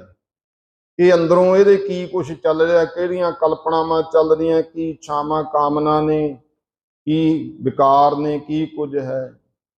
ਸਾਰਾ ਕੁਝ ਮਹਾਰਾਜ ਸਮਰੱਥ ਹੈ। ਤੇ ਸਤਿਗੁਰੂ ਸੱਚੇ ਪਾਤਸ਼ਾਹ ਦੇ ਸਾਹਮਣੇ ਲਿਆ ਕੇ ਬਿਠਾਇਆ। ਗੁਰੂ ਹਰਕ੍ਰਿਸ਼ਨ ਜੀ ਦੇ ਹੱਥ ਵਿੱਚ ਛਟੀ ਹੁੰਦੀ ਸੀ, ਛੱਜੂ ਝੀਵਰ ਦੇ ਸਿਰ ਤੇ ਰੱਖਤੀ ਮਹਾਰਾਜ ਨੇ। ਜਦੋਂ ਲਾਈ ਉਹਦੇ ਕਪਾਟ ਖੁੱਲ ਗਏ। ਐਸੀ ਕਿਰਪਾ ਹੋਈ, ਜਿਹੜਾ ਜਨਮ ਤੋਂ ਗੁੰਗਾ ਬੋਲਾ ਸੀ ਉਹਨੂੰ ਸੁਣਨ ਵੀ ਲੱਗ ਗਿਆ, ਉਹਨੂੰ ਉਹ ਬੋਲਣਾ ਵੀ ਸ਼ੁਰੂ ਕਰਤਾ, ਜ਼ੁਬਾਨ ਵੀ ਮਿਲ ਗਈ। ਤੇ ਪੁੱਛਦਾ ਜੀ ਦੱਸੋ ਕੀ ਹੁਕਮ ਹੈ। ਮਹਾਰਾਜ ਕਹਿਣ ਲੱਗੇ ਵੀ ਇਹਨੂੰ ਪੁੱਛ, ਲਾਲ ਚੰਦ ਨੂੰ ਪੁੱਛਿਆ। ਹਾਂਜੀ ਪੰਡਤ ਜੀ ਦੱਸੋ। ਕਹਿੰਦੇ ਗੀਤਾ ਦਾ ਪਾਠ ਕਰਨਾ ਹੈ। ਉਹ ਕਹਿੰਦਾ ਪਾਠ ਕੀ ਹੈ, ਤੁਸੀਂ ਇਉਂ ਕਰੋ ਪੰਗਤੀ ਪੜਿਆ ਕਰੋ, ਆਪਾਂ ਅਰਥ ਕਰ ਦਿੰਦੇ। ਜਿਹੜੇ ਵਿਅਕਤੀ ਨੇ ਕਦੇ ਵੇਖਿਆ ਨਹੀਂ ਸੀ ਗੀਤਾ ਦਾ ਗ੍ਰੰਥ, ਕਦੇ ਪੜਿਆ ਸੁਣਿਆ ਨਹੀਂ ਸੀ, ਜਨਮ ਤੋਂ ਗੁੰਗਾ ਬੋਲਾ, ਗੁਰੂ ਨੇ ਕਿਰਪਾ ਐਸੀ ਕਰਤੀ। ਪੰਜੋਖਰਾ ਸਾਹਿਬ ਅੱਜ ਵੀ ਉਹ ਸਥਾਨ ਹੈ ਤੇ ਇਹ ਗੁਰਮੁਖੋ ਪ੍ਰਤੱਖ ਬਾਤ ਹੈ। ਉਹਨਾਂ ਸਮਿਆਂ 'ਚ ਹੋਇਆ, ਅੱਜ ਵੀ ਅਨੇਕਾਂ ਉੱਥੇ ਜਾ ਕੇ ਅਸੀਂ ਗੁਰੂ ਦੀਆਂ ਕਲਾ ਵਰਤਦੀਆਂ ਨੇ, ਗੁੰਗਿਆਂ ਨੂੰ ਜ਼ੁਬਾਨ ਮਿਲ ਰਹੀ। ਥੋੜੇ ਦਿਨ ਹੋਏ, ਇੱਕ ਹਿੰਦੂ ਪਰਿਵਾਰ ਦਾ ਬੱਚਾ ਸੀ, ਉਹ ਰੋ ਰੋ ਕੇ ਦੱਸਣ 8-10 ਦਿਨਾਂ ਦੀ ਗੱਲ, ਕਿ ਸਾਡਾ ਬੱਚਾ ਗੁੰਗਾ ਸੀ, 7-8 ਸਾਲ ਦੀ ਉਹਦੀ ਉਮਰ ਹੋ ਗਈ, ਬਿਲਕੁਲ ਨਹੀਂ ਸੀ ਬੋਲ ਸਕਦਾ। ਕਿਸੇ ਨੇ ਕਿਹਾ ਪੰਜੋਖਰਾ ਸਾਹਿਬ ਗੁਰੂ ਹਰਕ੍ਰਿਸ਼ਨ ਮਹਾਰਾਜ ਦਾ ਸਥਾਨ ਹੈ, ਉੱਥੇ ਜਾਓ। ਉਹ ਆਏ, ਬੇਨਤੀ ਕੀਤੀ, ਤੇ ਗੁਰੂ ਦੀ ਕਲਾ ਕਦੋਂ ਕਿੱਥੇ ਵਰਤ ਜਾਣੀ ਹੈ, ਗੁਰੂ ਸਮਰੱਥ ਦਾਤਾ ਜਾਣਦਾ। ਕਿ ਉੱਥੇ ਨਮਸਕਾਰ ਕਰਦਿਆਂ ਉਹ ਬੱਚੇ ਨੇ ਬੋਲਣਾ ਸ਼ੁਰੂ ਕਰਤਾ, ਸਤਨਾਮ ਸ੍ਰੀ ਵਾਹਿਗੁਰੂ। ਕੀ ਕਹੋਗੇ ਵੀਰੇ ਇਸ ਗੱਲ ਨੂੰ? ਇਹ ਸਮਰੱਥਾ ਹੈ ਦਾਤੇ। ਗੁਰੂ ਹਰਕ੍ਰਿਸ਼ਨ ਮਹਾਰਾਜ ਨੇ ਕਿਰਪਾ ਕੀਤੀ ਤੇ ਛੱਜੂ ਝੀਵਰ ਨੇ ਗੀਤਾ ਦੇ ਅਰਥ ਕਰਤੇ। ਲਾਲ ਚੰਦ ਸ਼ਰਧਾ ਭਾਵਨਾ ਐਡੀ ਹੋ ਗਈ, ਜਿੱਥੇ ਛੱਜੂ ਗੁਰੂ ਮਹਾਰਾਜ ਦੇ ਦਰ ਘਰ ਦਾ ਸਿੱਖ ਬਣਿਆ, ਉਹਦਾ ਪਰਿਵਾਰ ਗੁਰਸਿੱਖ ਬਣਿਆ। ਤੇ ਛੱਜੂ ਦੇ ਪਰਿਵਾਰ ਵਿੱਚੋਂ ਭਾਈ ਹਿੰਮਤ ਸਿੰਘ ਜੀ 5 ਪਿਆਰਿਆਂ 'ਚ ਸ਼ਾਮਲ ਹੋ ਜਾਂਦੇ ਆ। ਉਧਰ ਲਾਲ ਚੰਦ ਜਿਹੜਾ ਕਿ ਜਵਾਨੀ ਦੀ ਉਮਰ ਵਿੱਚ ਸੀ, ਪੰਡਤ ਵਿਦਵਾਨ ਬੜਾ ਸੀ, ਮਹਾਰਾਜ ਦਾ ਸਿੱਖ ਬਣਿਆ। ਫਿਰ 9ਵੇਂ ਪਾਤਸ਼ਾਹ ਮਹਾਰਾਜ ਕੋਲੇ ਰਿਹਾ, 10ਵੇਂ ਪਾਤਸ਼ਾਹ ਮਹਾਰਾਜ ਦੇ ਕੋਲੇ ਤੈਅ ਕਰਕੇ ਸਮਾਂ ਆਇਆ, ਅੰਮ੍ਰਿਤ ਦੀ ਦਾਤ ਪ੍ਰਾਪਤ ਕੀਤੀ। ਲਾਲ ਸਿੰਘ ਨਾਂ ਰੱਖਿਆ ਗਿਆ, ਚਮਕੌਰ ਸਾਹਿਬ ਦੀ ਜੰਗ ਵਿੱਚ ਸ਼ਹੀਦੀ ਪਾ ਗਿਆ। ਆਖੋ ਸਤਨਾਮ ਸ੍ਰੀ ਵਾਹਿਗੁਰੂ। ਇਹ ਸਮਰੱਥਾ ਨਹੀਂ ਤੇ ਹੋਰ ਕੀ ਹੈ ਗੁਰੂ, ਇਹ ਕਿਰਪਾ ਹੈ। ਜੇ ਸਾਡੀ ਸ਼ਰਧਾ ਹੋ ਜੇ ਗੁਰਮੁਖੋ, ਤਾਂ ਗੁਰੂ ਕਿਰਪਾ ਕਰ ਦਿੰਦਾ। ਪਿੰਗਲ ਪਰਬਤ ਪਾਰ ਪਰੇ, ਖਲ ਚਤਰ ਬਕੀਤਾ, ਅੰਧਲੇ ਤਿਰ ਭਵਨ ਸੂਝਿਆ, ਗੁਰ ਭੇਟ ਪੁਨੀਤਾ। ਅੰਨੇ ਨੂੰ ਵੀ 3 ਭਵਨਾਂ ਦੀ ਸੋਝੀ ਹੋ ਜਾਂਦੀ ਹੈ, ਅੱਖਾਂ ਦੀ ਵੀ ਪ੍ਰਾਪਤੀ ਹੋ ਜਾਂਦੀ ਹੈ। ਫਿਰ ਆਪਾਂ ਦੇਖਦੇ ਹਾਂ, ਚਲੋ ਇਹ ਤਾਂ ਗੱਲ ਚੱਲੀ ਸੀ ਮੋਨੀ ਤੋਂ। ਗੁਰੂ ਗੋਬਿੰਦ ਸਿੰਘ ਜੀ ਮਹਾਰਾਜ ਕੋਠਾ ਗੁਰੂ, ਕੋਈ ਇੱਧਰ ਪਰਿਵਾਰ ਜਿਹੜੇ ਕੋਈ ਤੁਸੀਂ ਗਏ ਹੋਵੋ, ਦਰਸ਼ਨ ਕੀਤੇ ਹੋਣ, ਗੁਰਦੁਆਰਾ ਗੋਂਗਸਰ ਸਾਹਿਬ ਹੈ। ਗੁਰੂ ਗੋਬਿੰਦ ਸਿੰਘ ਪਾਤਸ਼ਾਹ ਮਹਾਰਾਜ ਜਾ ਰਹੇ ਸਨ, ਮਲੂਕੇ ਨਗਰ ਤੋਂ ਤੁਰੇ, ਤੇ ਮਹਾਰਾਜ ਨੇ ਕਿਸੇ ਨੂੰ ਰਸਤਾ ਪੁੱਛਿਆ, ਤਾਂ ਗੁਰੂ ਨੇ ਕਿਰਪਾ ਕਰਨੀ ਹੈ, ਜਦੋਂ ਭਲਾ ਕਰਨਾ ਹੁੰਦਾ ਆਪ ਹੀ ਕੋਈ ਵਿਧ ਆਪ ਹੀ ਬਣਾਉਂਦੇ ਆ, ਨਹੀਂ ਤਾਂ ਗੁਰਸਿੱਖ ਪੁੱਛ ਲੈਂਦੇ। ਮਹਾਰਾਜ ਕਹਿੰਦੇ ਉਹ ਭਾਈ ਆ ਫਲਾਣੇ ਨਗਰ ਜਾਣਾ ਹੈ, ਕਿਹੜਾ ਰਸਤਾ ਜਾਂਦਾ? ਉਹਨਾਂ ਨੇ ਮਖੌਲ 'ਚ ਕਿਹਾ ਉੱਥੇ ਪਸ਼ੂ ਚਾਰਦਾ ਸੀ ਉਹ ਗੁੰਗਾ। ਕਹਿੰਦੇ ਜੀ ਉਹਨੂੰ ਪੁੱਛ ਲਓ। ਹੱਥ ਦਾ ਇਸ਼ਾਰਾ ਕਰਤਾ, ਪਸ਼ੂ ਚਾਰਨ ਵਾਲਾ, ਉਹਨੂੰ ਬਤਾਓ ਜੀ, ਉਹ ਇੱਥੇ ਦਾ ਹੀ ਹੈ। ਮਹਾਰਾਜ ਨੇ ਆਵਾਜ਼ ਦਿੱਤੀ, ਉਹ ਭਾਈ ਪਸ਼ੂ ਚਾਰਨ ਵਾਲਿਆ, ਆਹ ਰਸਤੇ ਜਾਣਾ, ਕਿਹੜਾ ਨਗਰ ਇੱਧਰ ਹੈ? ਉਹ ਨਗਰ ਜਾਣਾ ਸੀ। ਰਾਹ ਪੁੱਛਿਆ, ਨਗਰ ਪੁੱਛਿਆ। ਗੁਰੂ ਕਲਗੀਧਰ ਪਾਤਸ਼ਾਹ ਦੀ ਜਦੋਂ ਆਵਾਜ਼, ਕਿਉਂਕਿ ਸ਼ਬਦ ਵਿੱਚ, ਗੁਰੂ ਦੇ ਸ਼ਬਦ ਵਿੱਚ ਤਾਕਤ ਕੱਢੀ ਹੈ। ਆਹ ਗੁਰਬਾਣੀ ਆਪਾਂ, ਗੁਰੂ ਕਾ ਉਪਦੇਸ਼ ਹੈ, ਜੇ ਆਪਾਂ ਕੰਨੀ ਸੁਣ ਲਾਂਗੇ, ਸਾਡੇ ਤੇ ਕਿੱਡੀ ਕਿਰਪਾ ਹੋਊ। ਗੁਰੂ ਨੇ ਤਾਂ ਬੋਲੇ ਦੇ ਵੀ ਕੰਨ ਖੋਲਤੇ ਜਦੋਂ ਆਵਾਜ਼ ਮਾਰੀ। ਆਪਣੇ ਤਾਂ ਕੰਨ ਹੈਗੇ ਆ ਨਾ, ਪਰ ਇਹ ਬੋਲੇ ਆ, ਕਿਉਂਕਿ ਮਹਾਰਾਜ ਕਹਿੰਦੇ ਸ਼ਰਵਣੋ ਮੇਰਿਓ ਸੱਚ ਹੈ, ਸੁਣਨਾ ਨੋ ਪਠਾਏ। ਇਹ ਸੱਚ ਨਹੀਂ ਸੁਣ ਕੇ ਰਾਜੀ, ਗੁਰੂ ਦਾ ਮਤ, ਗੁਰੂ ਦੀ ਉਪਦੇਸ਼ ਨੂੰ ਨਹੀਂ ਸੁਣਦੇ। ਤੇ ਹੋਰ ਬਹੁਤ ਸੰਸਾਰ ਦੀਆਂ ਗੱਲਾਂ, ਅੱਖਾਂ ਜਿਹੜੀਆਂ ਹੋਰ ਬਹੁਤ ਕੁਝ ਦੇਖੀਆਂ, ਕੰਨ ਹੋਰ ਬੜਾ ਕੁਝ ਸੁਣੀ ਜਾਂਦੇ ਆ ਹਰ ਸਮੇਂ। ਹੋਰ ਕੋਈ ਗਾਣੇ ਗੁਣੇ, ਕਿੰਨਾ ਕੁਝ ਆ। ਨੌਜਵਾਨ ਹੈ ਉਹ ਹਰ ਸਮੇਂ ਕੰਨ 'ਚ ਜਿਹੜਾ ਹੈ, ਹੁਣ ਤਾਂ ਇਹੋ ਜਿਹਾ ਪਤਾ ਹੀ ਨਹੀਂ ਲੱਗਦਾ ਵੀ ਇਹਦੇ ਕੰਨਾਂ 'ਚ ਕੁਛ ਲੱਗਿਆ ਹੋਇਆ ਕਿ ਨਹੀਂ। ਤੇ ਉਹ ਹੈੱਡਫੋਨ ਜੇ ਕੰਨਾਂ 'ਚ ਲਾ ਕੇ ਉੱਤੋਂ ਦੀ ਬੰਨਿਆ, ਕੁਛ ਪਤਾ ਨਹੀਂ ਲੱਗਦਾ ਤੇ ਉਹੀ ਸੁਣੀ ਜਾਂਦੇ। ਥੋੜੇ ਦਿਨ ਹੋ ਗਏ, ਇੱਕ ਐਕਸੀਡੈਂਟ ਰੇਲਵੇ ਪਟੜੀ ਦੇ ਉੱਤੇ ਹੋਇਆ, ਉਹਨੇ ਦੇਖਿਆ ਹੀ ਨਾ, ਉੱਥੇ ਹੈ ਨਹੀਂ ਸੀ ਕੋਈ, ਰੇਲ ਆਉਂਦੀ ਸੀ, ਲੰਘਿਆ, ਹਾਕਾਂ ਵੀ ਮਾਰੀਆਂ ਨੂੰ, ਪਰ ਉਹਦੇ ਮਿਊਜ਼ਿਕ ਕੰਨਾਂ ਵਿੱਚ ਇੰਨਾ ਤੇਜ਼ ਚੱਲੇ ਕਿ ਗੱਡੀ ਥੱਲੇ ਹੀ ਆ ਗਿਆ, ਕਿਉਂਕਿ ਗਾਣੇ ਸੁਣੀ ਜਾਂਦਾ ਸੀ। ਦੇਖੋ, ਸੁਣਨਾ, ਇਹਦੀ ਵਰਤੋਂ ਫੋਨ ਦੀ ਸਹੀ ਹੋ ਜੇ, ਫੋਨ ਵਿੱਚ ਗੁਰਬਾਣੀ ਵੀ ਹੈ, ਗੁਰਬਾਣੀ ਦੇ ਅਰਥ ਵੀ ਹੈ, ਉਹਨਾਂ ਵਿੱਚ ਕਥਾ ਵੀ ਹੈ। ਸੁਣਨਾ ਤਾਂ ਕੋਈ ਚੰਗਾ ਸੁਣੋ।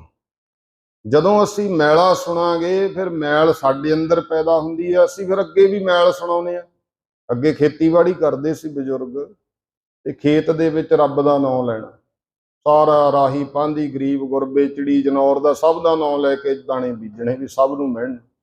ਤੇ ਹੁਣ ਇੱਕ ਤਾਂ ਆਦਤ ਪੈ ਗਈ ਮਰਗਿਆਂ ਦੀ, ਤੇ ਦੂਜਾ ਗੰਦ ਜਾ ਕੇ ਫਸਲਾਂ ਨੂੰ ਸੁਣਾਉਂਦੇ ਅਸੀਂ। 4 ਵਜੇ ਤੋਂ ਚੱਲ ਪੈਂਦੀਆਂ ਉਹੀ ਟੇਪਾਂ, ਗੰਦੇ ਗਾਣੇ। ਉਹ ਭਲਿਓ, ਬਜ਼ੁਰਗ ਸਾਡੇ ਰੱਬ ਦਾ ਨਾਂ ਲੈ ਕੇ ਫਸਲ ਬੀਜਦੇ ਸੀ, ਬੋਹਲ ਆਉਣਾ, ਰੱਬ ਦਾ ਸ਼ੁਕਰ ਕਰਨਾ, ਤੇ ਕਿਹੜੇ ਪਾਸੇ ਹੀ ਤੁਰ ਗਏ, ਫਿਰ ਕਹਿੰਦੇ ਸਾਨੂੰ ਵਰ ਨਹੀਂ ਮਿਲਦਾ। ਜਿਸ ਫਸਲ, ਅੱਜ ਤਾਂ ਵਿਗਿਆਨੀ ਕਹੀ ਜਾਂਦੇ ਬੂਟਾ ਜਿੰਨਾ ਕੋਈ ਆ, ਦਰਖਤ ਹੈ, ਸਭ ਕੁਝ ਸੁਣ ਰਿਹਾ, ਇਹ ਅਸੀਂ ਰੱਬ ਦਾ ਨਾਮ ਲਈਏ, ਪਰਮੇਸ਼ਰ ਦਾ ਨਾਮ ਉੱਥੇ, ਇਹ ਇਹੋ ਜੀ ਭਾਵਨਾ ਸਾਡੇ ਵਿੱਚ ਆਵੇ। ਉਹ ਤਾਂ ਆਊਗੀ ਜੇ ਅੰਦਰ ਸਾਡੇ ਗੁਰਬਾਣੀ ਜਾਵੇ। ਗੁਰੂ ਪਾਤਸ਼ਾਹ ਮਹਾਰਾਜ ਨੇ ਜਦੋਂ ਆਵਾਜ਼ ਮਾਰੀ ਤੇ ਉਹ ਔ ਕਰਦਾ ਬੋਲ ਪਿਆ ਉੱਚੀ ਦਿਨੇ, ਕਹਿੰਦਾ ਮਹਾਰਾਜ ਆਹ ਰਸਤਾ ਜਾਂਦਾ ਅੱਗੇ, ਉਹ ਪਿੰਡ ਹੈ। ਸਤਿਗੁਰੂ ਨੇ ਕਿੱਡੀ ਕਿਰਪਾ ਕੀਤੀ, ਪਰ ਉਹ ਹੈਰਾਨ ਰਹਿ ਗਏ ਕਿ ਤੇ ਗੁੰਗਾ ਸੀ, ਇਹ ਕਿਵੇਂ ਬੋਲ ਪਿਆ। ਉਸ ਸਥਾਨ ਤੇ ਗੁਰਦੁਆਰਾ ਗੁੰਗਸਰ ਸਾਹਿਬ ਬਣਿਆ ਹੋਇਆ, ਜਿੱਥੇ ਗੁੰਗਿਆਂ ਨੂੰ ਵੀ ਆਵਾਜ਼ ਬਖਸ਼ੀ। ਗੱਲ ਚੱਲੀ ਸੀ, ਮੋਨ ਭਇਓ ਕਰ ਪਾਤੀ ਰਹਿਓ, ਨਗਨ ਫਿਰਿਓ ਬਨ ਮਾਹੀ। ਆਪਾਂ ਹੁਣ ਸਮਾਪਤੀ ਵੱਲ ਆਈਏ। 4 ਤਰ੍ਹਾਂ ਦੇ ਮੋਨੀ ਗ੍ਰੰਥਾਂ ਵਿੱਚ ਦੱਸੇ। ਗੁੰਗ ਮੋਨੀ, ਜਿਹਨੂੰ ਡਾਕਟਰ ਕਹਿੰਦੇ ਜਨਮ ਤੋਂ ਗੁੰਗਾ ਨਹੀਂ ਬੋਲ ਸਕਦਾ, ਲੇਕਿਨ ਗੁਰੂ ਨੇ ਕਿਰਪਾ ਕੀਤੀ ਉਹ ਵੀ ਬੋਲਣ ਲੱਗ ਗਿਆ, ਇਹਨੂੰ ਵੀ ਮੋਨੀ ਕਿਹਾ, ਹੁਣ ਬੋਲ ਨਹੀਂ ਸਕਦਾ ਹੈ। ਦੂਜਾ ਹੈ ਜੜ ਮੋਨੀ। ਜੜ ਮੋਨੀ, ਜੜ ਨਾਮ ਮੂਰਖ ਦਾ, ਉਹ ਬਾਣੀ ਵਿੱਚ ਲਿਖਿਆ, ਜਿੱਥੇ ਬੋਲਣ ਹਾਰੀਏ ਤਿੱਥੇ ਚੰਗੀ ਚੁੱਪ। ਵੀ 4 ਗੱਲਾਂ ਕੀਤੀਆਂ, ਜਦੋਂ ਮੂਹਰਿਓਂ ਗਿਆਨਵਾਨ ਦੇ ਅੱਗੇ ਕੋਈ ਜਵਾਬ ਨਾ ਆਇਆ, ਫਿਰ ਚੁੱਪ ਕਰਕੇ ਬਹਿ ਗਿਆ। ਜਾਂ ਕਿਤੇ ਆਪਾਂ ਕਈ ਵਾਰ ਜਾਂਦੇ ਹਾਂ ਇਕੱਠ ਬੱਠ ਵਿੱਚ, ਐਂ ਹੁੰਦਾ ਲੈ ਮੈਂ ਗੱਲ ਕਰਦਾ, ਮੂਹਰਿਓਂ ਕੋਈ ਇਹੋ ਜਿਹੀ ਗੱਲ ਕਹਿਤੀ ਜਿਹਦਾ ਜਵਾਬ ਨਾ ਆਇਆ, ਉੱਥੇ ਹੀ ਚੁੱਪ ਕਰ ਗਿਆ, ਉਹਨੂੰ ਜੜ ਮੋਨੀ ਕਿਹਾ। ਤੀਜਾ ਹੈ ਕਾਸ਼ਟ ਮੋਨ। ਕਾਸ਼ਟ ਲੱਕੜ ਨੂੰ ਕਹਿੰਦੇ, ਜਿਵੇਂ ਸੁੱਕੀ ਲੱਕੜ ਸਖਤ ਹੁੰਦੀ ਹੈ, ਹੱਠ ਕਰਕੇ ਮੌਨ ਰੱਖਣਾ, ਜਿਵੇਂ ਚਲੀਸੇ ਵਗੈਰਾ ਕਰਦੇ ਨੇ, 40 ਦਿਨ ਨਹੀਂ ਕੋਈ ਗੱਲਬਾਤ ਕਰਨੀ ਹੈ। ਲੇਕਿਨ ਉਹਦੇ ਵਿੱਚ ਵੀ ਕੀ ਹੁੰਦਾ ਹੈ, ਉਹ ਗੁਰਮੁਖੋ ਮਨ ਦੀਆਂ ਕਲਪਨਾਵਾਂ ਚੱਲੀ ਜਾਂਦੀਆਂ। ਸਿਰਫ ਹੱਠ ਦੇ ਨਾਲ ਜ਼ੁਬਾਨ ਹੀ ਬੰਦ ਕੀਤੀ ਹੈ ਕਿ ਸ਼ਬਦ ਨਹੀਂ ਮੁੱਖੋਂ ਬੋਲਣਾ, ਮਨ ਦੇ ਵਿੱਚ ਸਾਰਾ ਕੁਝ ਚੱਲਦਾ ਹੈ। ਇੱਕ ਅੱਗੇ ਆ ਗਿਆ ਚੌਥਾ, ਗਿਆਨ ਮੋਨ। ਗਿਆਨੀ ਜਿਹੜਾ ਹੈ, ਜਦੋਂ ਗਿਆਨ ਦੀ ਅਵਸਥਾ ਪ੍ਰਾਪਤ ਹੋ ਗਈ, ਸਤਸੰਗ ਸਿਮਰਨ ਦੁਆਰਾ ਵਿਵੇਕ ਬੁੱਧ ਦੀ ਪ੍ਰਾਪਤੀ ਹੋ ਗਈ, ਤਾਂ ਜਿਹੜੇ ਮਨ ਦੇ ਸੰਕਲਪ ਤੇ ਵਿਕਲਪ ਸਨ, ਉਹ ਗੁਰਮੁਖੋ ਸਾਰੇ ਸ਼ਾਂਤ ਹੋ ਗਏ, ਸੁੰਨ ਅਵਸਥਾ। ਤੇ ਗਿਆਨਵਾਨ ਫਿਰ ਜਿੰਨੇ ਵੀ ਮੈਂ ਮੇਰੀ ਸੰਕਲਪ ਨੇ ਮਿਟਾਤੇ, ਮਨ ਦਾ ਚੁੱਪ ਹੋ ਜਾਣਾ ਹੀ ਇਹ ਅਸਲ ਮੋਨ ਹੈ, ਤੇ ਇਹ ਗੁਰੂ ਘਰ ਦੇ ਵਿੱਚ ਪ੍ਰਵਾਨ ਹੈ। ਸਾਹਿਬ ਜੀ ਕਹਿੰਦੇ ਗੁਰਮੁਖੋ, ਪਰ ਜਿਹੜਾ ਕੋਈ ਕਾਸ਼ਟ ਮੋਨੀ ਹੈ, ਮੋਨ ਭਇਓ ਕਰ ਪਾਤੀ ਰਹਿਓ, ਨਗਨ ਫਿਰਿਓ ਬਨ ਮਾਹੀ। ਮੋਨੀ ਹੋ ਗਿਆ, ਜਾਂ ਹੱਥਾਂ ਨੂੰ ਹੀ ਪਾਤਰ ਬਣਾ ਲਿਆ। ਉਹ ਤਾਂ ਹੁਣ ਪੁਰਾਣੇ ਬਜ਼ੁਰਗ ਅੱਗੇ ਹੱਥਾਂ ਤੇ ਹੀ ਧਰ ਕੇ ਪ੍ਰਸ਼ਾਦਾ ਛਕ ਲੈਂਦੇ ਸੀ। ਅਗਰ ਕੋਈ ਇਸ ਗੱਲ ਨੂੰ ਇਹ ਕਹੇ ਵੀ ਇਹ ਤਾਂ ਮੇਰਾ ਸਭ ਤੋਂ ਵੱਡਾ ਧਰਮ ਕਰਮ ਹੈ, ਤਾਂ ਫਿਰ ਬਾਧਾ ਬਣ ਗਈ ਨਾ। ਮੋਨ ਭਇਓ ਕਰ ਪਾਤੀ ਰਹਿਓ। ਫਿਰ ਅੱਗੇ ਆ ਗਿਆ ਨਗਨ ਫਿਰਿਓ ਬਨ ਮਾਹੀ। ਨੰਗਾ ਹੋ ਕੇ ਜੰਗਲਾਂ ਵਿੱਚ ਫਿਰਨ ਲੱਗ ਗਿਆ, ਬਸਤਰ ਨਹੀਂ ਪਹਿਨਦਾ, ਇਸੇ ਗੱਲ ਦਾ ਹੀ ਮਾਣ ਹੋ ਗਿਆ। ਤਾਂ ਦੇਖੋ, ਜੇ ਤਾਂ ਇਸ ਗੱਲ ਦਾ ਮਾਣ ਕਰ ਲਿਆ, ਫਿਰ ਤਾਂ ਬਾਣੀ ਵਿੱਚ ਬਚਨ ਹੈ, ਨਗਨ ਫਿਰਤ ਜੋ ਪਾਈਐ ਜੋਗ, ਬਨ ਕਾ ਮਿਰਗ ਮੁਕਤ ਸਭ ਹੋ। ਭਗਤ ਕਬੀਰ ਸਾਹਿਬ ਜੀ ਨੇ ਫਿਰ ਉਹ ਤੇ ਤਰਕ ਕੀਤਾ ਕਿ ਜੇ ਕੇਵਲ ਭਾਈ ਤੂੰ ਇਸ ਗੱਲ ਨੂੰ ਹੀ ਵੱਡਾ ਬਣਾਈ ਫਿਰਦਾ ਹੋਵੇਂ, ਮੈਂ ਤਾਂ ਵਸਤਰ ਹੀ ਨਹੀਂ ਪਹਿਨੇ, ਕਦੇ ਨੰਗਾ ਰਹਿਣਾ, ਜੇ ਇਸ ਗੱਲ ਨਾਲ ਹੀ ਮੁਕਤੀ ਹੋਣੀ ਹੈ ਤਾਂ ਫਿਰ ਜੰਗਲਾਂ ਦੇ ਵਿੱਚ ਜਿੱਥੇ ਤੂੰ ਫਿਰਦਾ ਉੱਥੇ ਹਰਨ ਇਤਿਆਦਿਕ ਜਾਨਵਰ ਵੀ ਨੰਗੇ ਫਿਰਦੇ ਆ, ਤੇਰੇ ਨੂੰ ਪਹਿਲਾਂ ਤਾਂ ਉਹ ਮੁਕਤ ਹੋ ਜਾਣ, ਕਿਉਂਕਿ ਉਹਨਾਂ ਨੂੰ ਤਾਂ ਹਉਮੈ ਵੀ ਕੋਈ ਨਹੀਂ। ਤੇਰੇ ਨਾਲੋਂ ਤਾਂ ਪਹਿਲਾਂ ਉਹ ਮੁਕਤ ਹੋ ਜਾਣੇ ਚਾਹੀਦੇ ਆ। ਇਸ ਕਰਕੇ ਇਹਦਾ ਹੱਠ ਨਾ ਤੂੰ ਆਪਣੇ ਜੀਵਨ ਵਿੱਚ ਕਰ। ਜੇ ਗੁਰਮੁਖੋ ਹੁਣ ਦੂਜਾ ਭਾਵ ਸੁਣ ਲੈਣਾ, ਕਿ ਅੰਦਰ ਦੀ ਭਾਵਨਾ ਬ੍ਰਹਮ ਨਾਲ ਭੇਦਤਾ ਹੈ ਆਤਮਿਕ ਤੌਰ ਤੇ, ਤਾਂ ਫਿਰ ਮਹਾਰਾਜ ਦੇ ਬਚਨ ਹੈ, ਨਗਨ ਫਿਰਤ ਰੰਗ ਏਕ ਕੈ ਉਹ ਸੋਭਾ ਪਾਵੇ। ਸਰਮੱਧ ਫਕੀਰ ਮੁਸਲਮਾਨੀ ਧਰਮ ਵਿੱਚੋਂ ਕਹਿੰਦੇ ਨਗਨ ਨਹੀਂ ਰਹਿਣਾ, ਲੇਕਿਨ ਉਹ ਨਗਨ ਰਹਿੰਦਾ ਹੈ। ਦਿੱਲੀ ਜਾਮਾ ਮਸਜਿਦ ਨਾਲ ਉਹਦਾ ਸਥਾਨ ਹੈ। ਬੇਨਵਾ ਫਕੀਰ ਸੀ ਸੂਫੀਆਂ ਦੇ ਵਿੱਚੋਂ। ਔਰੰਗਜ਼ੇਬ ਨੇ ਬੇਨਵਾ ਫਕੀਰਾਂ ਦਾ ਬਹੁਤ ਕਤਲ ਕਰਾਇਆ। ਕਿਤੇ ਔਰੰਗਜ਼ੇਬ ਹਾਥੀ ਤੇ ਸਵਾਰ ਹੋਇਆ ਜਾਂਦਾ ਸੀ, ਸਰਮੱਧ ਖੜਾ ਹੈ ਨਗਨ। ਔਰੰਗਜ਼ੇਬ ਨੇ ਆਪਣੇ ਕੋਲੋਂ ਇੱਕ ਦੁਪੱਟਾ ਵਗਾ ਕੇ ਉਹਦੇ ਵੱਲ ਨੂੰ ਸੁੱਟਿਆ, ਉਹ ਐ ਸਰਮੱਧ ਆ ਚੱਕ ਆਪਣਾ ਤਨ ਢੱਕ ਲੈ ਇਹਦੇ ਨਾਲ, ਸ਼ਰਾਬ ਵਿੱਚ ਨਗਨ ਨਹੀਂ ਰਹਿਣਾ। ਅੱਗੇ ਲੰਘ ਗਿਆ ਤੇ ਜਦੋਂ ਵਾਪਸ ਆਇਆ ਸਰਮੱਧ ਨੇ ਉਹ ਜਿਹੜਾ ਦੁਪੱਟਾ ਸੀ ਪਰਨਾ ਆਪਣੇ ਸਿਰ ਤੇ ਬੰਨਿਆ ਹੋਇਆ ਸੀ, ਫੇਰ ਉਵੇਂ ਹੀ ਨਗਨ। ਔਰੰਗਜ਼ੇਬ ਬਾਦਸ਼ਾਹ ਕਹਿੰਦਾ ਉਹ ਸਰਮੱਧ ਤੈਨੂੰ ਅਕਲ ਨਹੀਂ, ਮੈਂ ਤੈਨੂੰ ਵਸਤਰ ਦਿੱਤਾ, ਤੂੰ ਤਨ ਕਜਣ ਦੀ ਬਜਾਏ ਸਿਰ ਤੇ ਬੰਨ ਲਿਆ। ਤੇ ਉਹ ਬੇਪਰਵਾਹ ਸੀ। ਬੇਪਰਵਾਹ ਜਿਹੜਾ ਹੁੰਦਾ, ਰੰਗ ਹੱਸੈ ਰੰਗ ਰੋਵੈ ਚੁੱਪ ਭੀ ਕਰ ਜਾਹੇ, ਪ੍ਰਵਾਹ ਨਾਹੀ ਕਿਸੈ ਕੇਰੀ ਬਾਝ ਸੱਚੇ ਨਾਹੀ। ਉਹ ਤਾਂ ਇਸ ਤਰ੍ਹਾਂ ਦੀ ਅਵਸਥਾ ਵਾਲੇ ਜਿਹੜੇ ਹੁੰਦੇ ਹਨ। ਰੰਗ ਹੱਸਦੇ ਰੰਗਾਂ ਵਿੱਚ ਰੋਂਦੇ, ਰੰਗ ਹੱਸਦੇ ਰੰਗਾਂ ਵਿੱਚ ਰੋਂਦੇ, ਪ੍ਰਵਾਹ ਨਾ ਕਿਸੇ ਵੀ ਰੱਖਦੇ ਸਾਧੂ ਸਾਧੂ, ਪ੍ਰਵਾਹ ਨਾ ਕਿਸੇ ਵੀ ਰੱਖਦੇ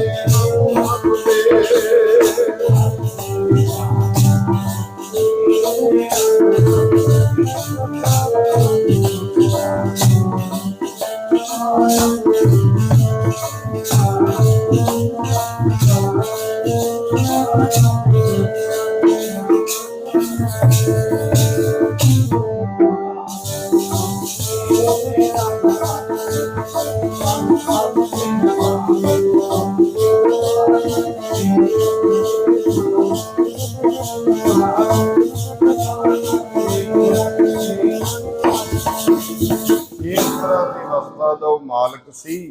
ਜਦੋਂ ਕਿਹਾ ਸਰਮੱਧ ਤੈਨੂੰ ਅਕਲ ਨਹੀਂ, ਤਨ ਕਜਣ ਦੀ ਬਜਾਏ ਸਿਰ ਤੇ ਬੰਨ ਲਿਆ।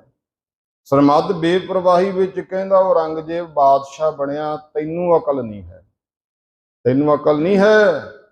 ਤੂੰ ਆਪਦੇ ਵੱਲੋਂ ਮੈਨੂੰ ਬਖਸ਼ੀਸ਼ ਦੇ ਕੇ ਗਿਆ ਉੱਚਾ ਬੈਠ ਕੇ ਹਾਥੀ ਤੇ, ਉਹ ਤੈਨੂੰ ਇੰਨਾ ਵੀ ਅਕਲ ਗਿਆਨ ਨਹੀਂ ਕਿ ਜਦੋਂ ਕਿਸੇ ਵੱਲੋਂ ਬਖਸ਼ੀਸ਼ ਵਿੱਚ ਕੁਝ ਮਿਲੇ ਉਹ ਤਨ ਨਹੀਂ ਕਜੀਦਾ, ਸੀਸ ਤੇ ਹੀ ਰੱਖੀਦਾ ਹੁੰਦਾ। ਆਖੋ ਸਤਨਾਮ ਸ੍ਰੀ ਵਾਹਿਗੁਰੂ।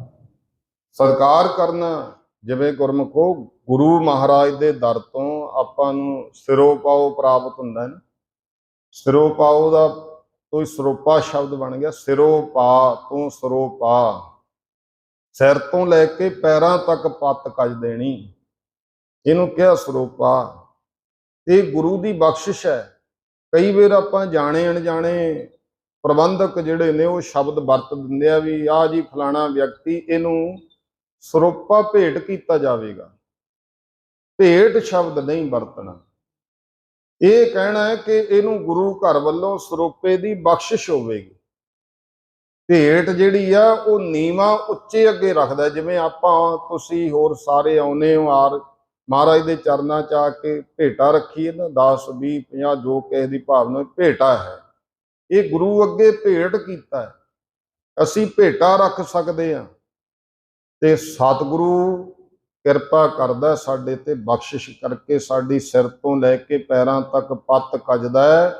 ਉਹਦਾ ਨਾਮ ਸਰੂਪ ਹੈ। ਪ੍ਰੇਮ ਪਟੋਲਾ ਤੈ ਕੋ ਦਿੱਤਾ ਢੱਕਣ ਕੋ ਪੱਤ ਮੇਰੀ। ਇਸ ਕਰਕੇ ਫਿਰ ਉਹਦਾ ਸਤਿਕਾਰ ਕਰਨਾ ਚਾਹੀਦਾ। ਸਰੋਪੇ ਨਾਲ ਭੇਟ ਸ਼ਬਦ ਨਹੀਂ ਜੋੜਨਾ, ਸਰੋਪੇ ਨਾਲ ਬਖਸ਼ਿਸ਼ ਸ਼ਬਦ ਜੋੜਨਾ ਕਿ ਸਰੋਪੇ ਦੀ ਬਖਸ਼ਿਸ਼ ਹੋ ਰਹੀ ਹੈ ਗੁਰੂ ਘਰ ਵੱਲੋਂ, ਤੇ ਉਹਦਾ ਫਿਰ ਸਤਿਕਾਰ ਕਰਨਾ ਹੈ ਗੁਰਮੁਖੋ। ਉਹਨੂੰ ਜਿਹੜਾ ਹੈ ਸਿਆਣੇ ਪੁਰਸ਼ ਅੱਗੇ ਕਹਿੰਦੇ ਸੀ ਲੱਕ ਤੋਂ ਉੱਪਰ ਉੱਪਰ ਤੁਹਾਡੇ ਹੋਵੇ। ਉਹਨੇ ਨਾਲ ਇਹ ਨਹੀਂ ਕਿ ਥੱਲੇ ਤੁਸੀਂ ਆਪਣਾ ਨਗੇਜ ਕਜੋ ਜਾਂ ਕੋਈ ਹੋਰ ਕਿਸੇ ਕਾਰਜਾਂ ਵਿੱਚ। ਕਈ ਵਾਰ ਕਹਿੰਦਾ ਜਦੋਂ ਬਿਰਧ ਹੋ ਜਾਂਦਾ ਹੈ ਨਾ, ਤੇ ਉਹ ਅਸੀਂ ਚੱਕ ਕੇ ਕੋਈ ਸਫਾਈ ਚਲਾ ਲੈਂਦੇ ਹਾਂ, ਚਾਹੇ ਕਿਚਨ 'ਚ ਰੱਖ ਲਿਆ ਜਾਂ ਕੋਈ ਮਸ਼ੀਨਰੀ ਸਾਫ਼ ਕਰਨ ਲੱਗ ਗਏ, ਜਾਣੇ ਪਤਾ ਨਹੀਂ ਸਾਨੂੰ ਲੱਗਦਾ। ਲੇਕਿਨ ਜਿਹੜਾ ਵਸਤਰ ਕੋਈ ਗੁਰੂ ਘਰੋਂ ਸਰੋਪੇ ਰੂਪ ਵਿੱਚ ਮਿਲਿਆ, ਸਰੋਪਾ, ਉਹ ਸੀਸ ਤੇ ਸਜਾਓ, ਗਲ ਦੇ ਵਿੱਚ ਪਰਨੇ ਰੂਪ ਵਿੱਚ, ਹਜੂਰੀਏ ਰੂਪ ਵਿੱਚ ਪਾਓ। ਜਦੋਂ ਤੁਹਾਨੂੰ ਲੱਗੇ ਬਿਰਧ ਹੈ ਤਾਂ ਉਹਦਾ ਸੰਸਕਾਰ ਕਰ ਦਿਓ। ਸਫਾਈ ਲਈ ਆਪਣੇ ਘਰੇ ਢੇਰ ਲੱਗੇ ਪਏ ਆ, ਬਿਨਾਂ ਮਤਲਬ ਤੋਂ ਪਏ ਆਪਣੇ ਕੋਲ। ਅੱਗੇ ਤਾਂ ਬਜ਼ੁਰਗ ਹੁੰਦੇ ਸੀ 2 ਜਾਂ 3 ਜਿਹੜੇ ਆ ਸਮਾ ਲੈਂਦੇ ਹੀ ਲੀੜਾ ਕੱਪੜਾ, ਮਾਈਆਂ ਵੀ। ਹੁਣ ਤੇ ਬਹੁਤ ਹੈ। ਹੁਣ ਤਾਂ ਇੱਕ ਵਿਆਹ 'ਚ ਮਾਈ ਪਾ ਜੇ ਕੋਈ, ਉਹ ਦੂਜੇ 'ਚ ਪਾ ਕੇ ਜਾਂਦੀ, ਲੈ ਇਹ ਤਾਂ ਫਲਾਣੇ ਦੇ ਪਾਇਆ ਸੀ ਵੀ ਹੁਣ ਮੈਨੂੰ ਲੋਕ ਕਹਿਣਗੇ ਵੀ ਉਹੀ ਪਾਇਆ ਹੀ ਦੁਬਾਰੇ। ਅਜੇ ਭਾਈਆਂ ਦਾ ਸਰ ਜਾਂਦਾ, ਚਿੱਟੇ ਪਾਏ ਹੁੰਦੇ, ਪਤਾ ਹੀ ਨਹੀਂ ਲੱਗਦਾ ਵੀ ਉਹੀ ਹੈਗਾ ਹੁਣ ਨਵਾਂ ਸਮਾਇਆ। ਤੇ ਲੇਕਿਨ ਇਹ ਸਾਡਾ ਜਿਹੜਾ ਅਸੀਂ ਬੇਲੋੜਾ ਖਰਚਾ ਬਹੁਤ ਜ਼ਿਆਦਾ ਇਸ ਪਾਸੇ ਹੋ ਰਿਹਾ, ਬਹੁਤ ਪਏ ਆ। ਕਹਿਣ ਦਾ ਭਾਵ ਇਹ ਹੈ ਵੀ ਬੇਨਤੀ ਤਾਂ ਚਲੋ ਉਹ ਤਾਂ ਤੁਹਾਡੀ ਮਾਇਆ, ਚਾਹੇ ਕੁਛ ਕਰੋ, ਲੇਕਿਨ ਸਰੋਪ ਆਓ ਜਿਹੜਾ ਹੈ ਨਾ, ਉਹ ਸਫਾਈ ਲਈ ਨਹੀਂ ਵਰਤਣਾ। ਜੋ ਮੈਂ ਬੇਨਤੀ ਇਹ ਕਰਨੀ ਚਾਹੁੰਦਾ ਕਿ ਹੋਰ ਆਪਣੇ ਕੋਲੇ ਕੱਪੜਾ ਲੀੜਾ ਬਥੇਰਾ ਪਿਆ ਹੁੰਦਾ, ਵਰਤੀ ਚਲੋ ਜੇ ਮਰਜ਼ੀ। ਵਸਤਰ ਉਹੀ ਹੈ। ਜਦੋਂ ਗੁਰੂ ਦੇ ਦੇਖੋ ਰੁਮਾਲਾ ਤੇ ਹੈ ਤਾਂ ਕੱਪੜਾ ਹੀ ਆ ਦੁਕਾਨ ਤੇ ਪਿਆ। ਜਦੋਂ ਸਤਿਗੁਰੂ ਦੇ ਚਰਨਾਂ 'ਚ ਆ ਕੇ ਆਪਾਂ ਰੱਖਤਾ, ਗੁਰੂ ਨੂੰ ਪਹਿਨਾਤਾ, ਭੇਟ ਕਰਤਾ ਆਪਾਂ, ਤਾਂ ਫਿਰ ਇਹੀ ਜਿਹੜਾ ਹੈ ਰੁਮਾਲਾ ਸਾਹਿਬ ਬਣ ਜਾਂਦਾ। ਫਿਰ ਆਪਾਂ ਕਹਿੰਦੇ ਭਾਈ ਜੂਠੇ ਹੱਥ ਨਾ ਲਾ ਦੀ, ਦੇਖੀ ਪੈਰ ਨਾ ਲੱਗ ਜੇ ਤੇਰਾ। ਸਤਿਕਾਰ ਕਰਦੇ ਆ ਨਾ ਇਸ ਕਰਕੇ, ਕਿਉਂਕਿ ਇਹਦਾ ਸੰਬੰਧ ਸਤਿਗੁਰ ਨਾਲ ਜੁੜ ਗਿਆ। ਤੇ ਜਿਹੜੀ ਵਸਤੂ ਗੁਰੂ ਨਾਲ ਜੁੜ ਗਈ, ਜਿਹਦਾ ਸੰਬੰਧ ਗੁਰੂ ਨਾਲ ਹੋ ਗਿਆ, ਉਹ ਪਵਿੱਤਰ ਹੋ ਜਾਂਦੀ ਹੈ। ਬੰਦਿਆ ਤੂੰ ਸੰਬੰਧ ਗੁਰੂ ਨਾਲ ਪਾ ਲਾ, ਤੇਰਾ ਵੀ ਜੀਵਨ ਪਵਿੱਤਰ ਹੋ ਜਾਊਗਾ। ਤੇਰਾ ਆਤਮਿਕ ਤੌਰ ਤੇ ਜੀਵਨ ਪਵਿੱਤਰ, ਤੇਰਾ ਬਾਹਰੀ ਵੀ ਜੀਵਨ ਪਵਿੱਤਰ। ਜੇ ਤੂੰ ਨਾਮ ਨਾਲ ਜੁੜ ਜੇ, ਗੁਰੂ ਨਾਲ ਸੰਬੰਧ ਪਾ ਲਵੇਂ, ਤਾਂ ਮਹਾਰਾਜ ਕਹਿੰਦੇ ਭਾਈ ਇਹ ਗੱਲ ਯਾਦ ਰੱਖਿਓ ਕਿ ਜੇ ਤਾਂ ਰੱਬ ਦੇ ਰੰਗ ਵਿੱਚ ਰੰਗਿਆ ਹੋਇਆ ਹੈ, ਨਗਨ ਫਿਰਤ ਰੰਗ ਏਕ ਹੈ, ਉਹ ਸੋਭਾ ਪਾਵੇ। ਸਾਕਤ ਸਿਰ ਪਾਉ ਰੇਸ਼ਮੀ, ਪਹਿਰਤ ਪਤ ਜਾਵੇ। ਸਾਕਤ ਪੁਰਸ਼ ਹੈ ਜਿਹੜਾ ਸਿਰ ਤੋਂ ਪੈਰਾਂ ਤੱਕ ਰੇਸ਼ਮ ਦੇ ਵਸਤਰਾਂ ਨਾਲ ਵੀ ਢਕਿਆ, ਕੋਈ ਇੱਜ਼ਤ ਨਹੀਂ। ਜੇ ਬ੍ਰਹਮ ਨਾਲ ਜੁੜਿਆ ਹੋਇਆ, ਫਿਰ ਗੁਰਮੁਖੋ ਕੋਈ ਪੁਰਾਣੇ ਪਾਟੇ ਵੀ ਵਸਤਰ ਪਾਏ ਆ, ਫਿਰ ਵੀ ਉਹ ਸੋਭਾ ਰੱਬ ਦੇ ਦਰ ਤੇ ਉਹਨੂੰ। ਵਿਚਾਰ ਕਰ ਰਹੇ ਸੀ ਗੁਰੂ ਸਾਹਿਬ, ਕਹਿੰਦੇ ਮੋਨ ਭਇਓ ਕਰ ਪਾਤੀ ਰਹਿਓ, ਨਗਨ ਫਿਰਿਓ ਬਨ ਮਾਹੀ। ਤਟ ਤੀਰਥ ਸਭ ਧਰਤੀ ਭ੍ਰਮਿਓ, ਦੁਬਦਾ ਛੁਟਕੈ ਨਾਹੀ। ਤਟਾਂ ਤੀਰਥਾਂ ਦੇ ਕਿਨਾਰਿਆਂ ਤੇ ਕੀ ਸਾਰੀ ਧਰਤੀ ਦਾ ਭਰਮਣ ਕਰ ਲੈ। ਜੇ ਤੂੰ ਸਤਸੰਗ ਨਹੀਂ ਕਰੇਗਾ, ਪਰਮੇਸ਼ਰ ਦਾ ਨਾਮ ਨਹੀਂ ਜਪੇਗਾ, ਤੇਰੇ ਅੰਦਰ ਦੀ ਦੁਬਦਾ ਖਤਮ ਨਹੀਂ ਹੋਣੀ। ਭਾਵੇਂ ਕਿੱਥੇ ਤੱਕ ਮਰਜੀ ਜਾਇਆ, ਸਤਸੰਗ ਔਰ ਨਾਮ ਸਿਮਰਨ ਤੋਂ ਬਿਨਾ ਇਹ ਜੀਵਨ ਅੰਦਰ ਅੰਤਰਾਤਮਾ ਸ਼ੁੱਧ ਨਹੀਂ ਹੋਣਾ, ਪਵਿੱਤਰ ਨਹੀਂ ਹੋਣਾ, ਮੁਕਤੀ ਦੀ ਪ੍ਰਾਪਤੀ ਨਹੀਂ ਹੋਣੀ। ਭਗਤ ਕਬੀਰ ਸਾਹਿਬ ਜੀ ਨੇ ਤੇ ਬਚਨ ਕਹਿ ਦਿੱਤੇ, ਉਹ ਭਾਵੇਂ ਗੰਗਾ ਦੇ ਕਿਨਾਰੇ ਘਰ ਪਾਲੀ, ਮੁਕਤੀ ਨਾ ਮਿਲਣੀ ਨਾਮ ਤੋਂ ਬਿਨਾ। ਭਾਵੇਂ ਗੰਗਾ ਦੇ ਕਿਨਾਰੇ ਘਰ ਪਾਲੀ, ਮੁਕਤੀ ਨਹੀਂ ਮਿਲਣੀ ਨਾਮ ਤੋਂ ਬਿਨਾ।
ਫਿਰ ਮਹਾਰਾਜ ਕਹਿੰਦੇ ਮਨ ਕਾਮਨਾ ਤੀਰਥ ਜਾਏ ਬਸਿਓ ਸਿਰ ਕਰ ਵੱਤ ਧਰਾਏ। ਮਨ ਦੀ ਕਾਮਨਾ ਸਹਿ ਤੀਰਥਾਂ ਪੁਰ ਵੀ ਬਸਿਆ ਜਾ ਕੇ, ਕਾਂਸੀ ਵਿੱਚ ਜਾ ਕੇ ਸਿਰ ਤੇ ਕਰਵਾ ਤਾਰਾ ਵੀ ਧਰਾ ਲਿਆ, ਭਾਵ ਚਰਵਾ ਲਿਆ। ਮਨ ਕੀ ਮੈਲ ਨਾ ਉਤਰੈ ਇਹ ਵਿਦ ਜੇ ਲੱਖ ਯਤਨ ਕਰਾਏ। ਜਿਹੜੀ ਮਨ ਦੀ ਮੈਲ ਹੈ ਨਾ ਉਹ ਨਾ ਇਸ ਤਰ੍ਹਾਂ ਉਤਰੀ, ਭਾਵੇਂ ਇਹੋ ਜਿਹੀਆਂ ਸਾਧਨਾ ਦੇ ਲੱਖਾਂ ਯਤਨ ਜੀਵਨ ਵਿੱਚ ਕਰ ਕਰਾ ਲਏ, ਮਨ ਪਵਿੱਤਰ ਨਾ ਹੋਇਆ। ਫਿਰ ਸਤਿਗੁਰੂ ਜੀ ਕਹਿੰਦੇ ਭਾਈ ਕਨਕ ਕਾਮਨੀ ਹੈਵਰ ਗੈਵਰ ਬਹੁ ਵਿਦ ਦਾਨ ਦਾ ਤਾਰਾ। ਕਿੰਨਾ ਕੁ ਦਾਨ ਕਰੇ ਕਨਕ ਕਾਮਨੀ। ਪੁਰਾਣੇ ਸਮਿਆਂ ਵਿੱਚ ਤਾਂ ਇਸਤਰੀ ਵੀ ਦਾਨ ਕਰ ਦਿੰਦੇ ਸੀ। ਕਨਕ ਨਾਮ ਸੋਨੇ ਦਾ, ਕਾਮਨੀ ਇਸਤਰੀ ਦਾ। ਸੋਨਾ ਕੀ ਇਸਤਰੀ ਕੀ, ਹੈਵਰ ਗੈਵਰ ਸ੍ਰੇਸ਼ਟ ਘੋੜੇ ਸ੍ਰੇਸ਼ਟ ਹਾਥੀ, ਇਹੋ ਜੀ ਵੀ ਦਾਨ ਕਰਦੇ ਮੈਂ। ਬਹੁ ਵਿਦ ਦਾਨ ਦਾ ਤਾਰਾ, ਬਹੁਤ ਵਿਧੀਆਂ ਸਹਿਤ ਦਾਨ ਕਰੇ ਦਾਤਾ ਬਣ ਕੇ। ਅੰਨ ਬਸਤਰ ਭੂਮ ਬਹੁ ਅਰਪੈ ਨਹਿ ਮਿਲੀਐ ਹਰ ਦੁਆਰ। ਅੰਨ ਅਰਪੇ ਭੂਮੀ ਦਾਨ ਕਰਦੇ, ਬਸਤਰ ਦਾਨ ਕਰੀ ਜਾ।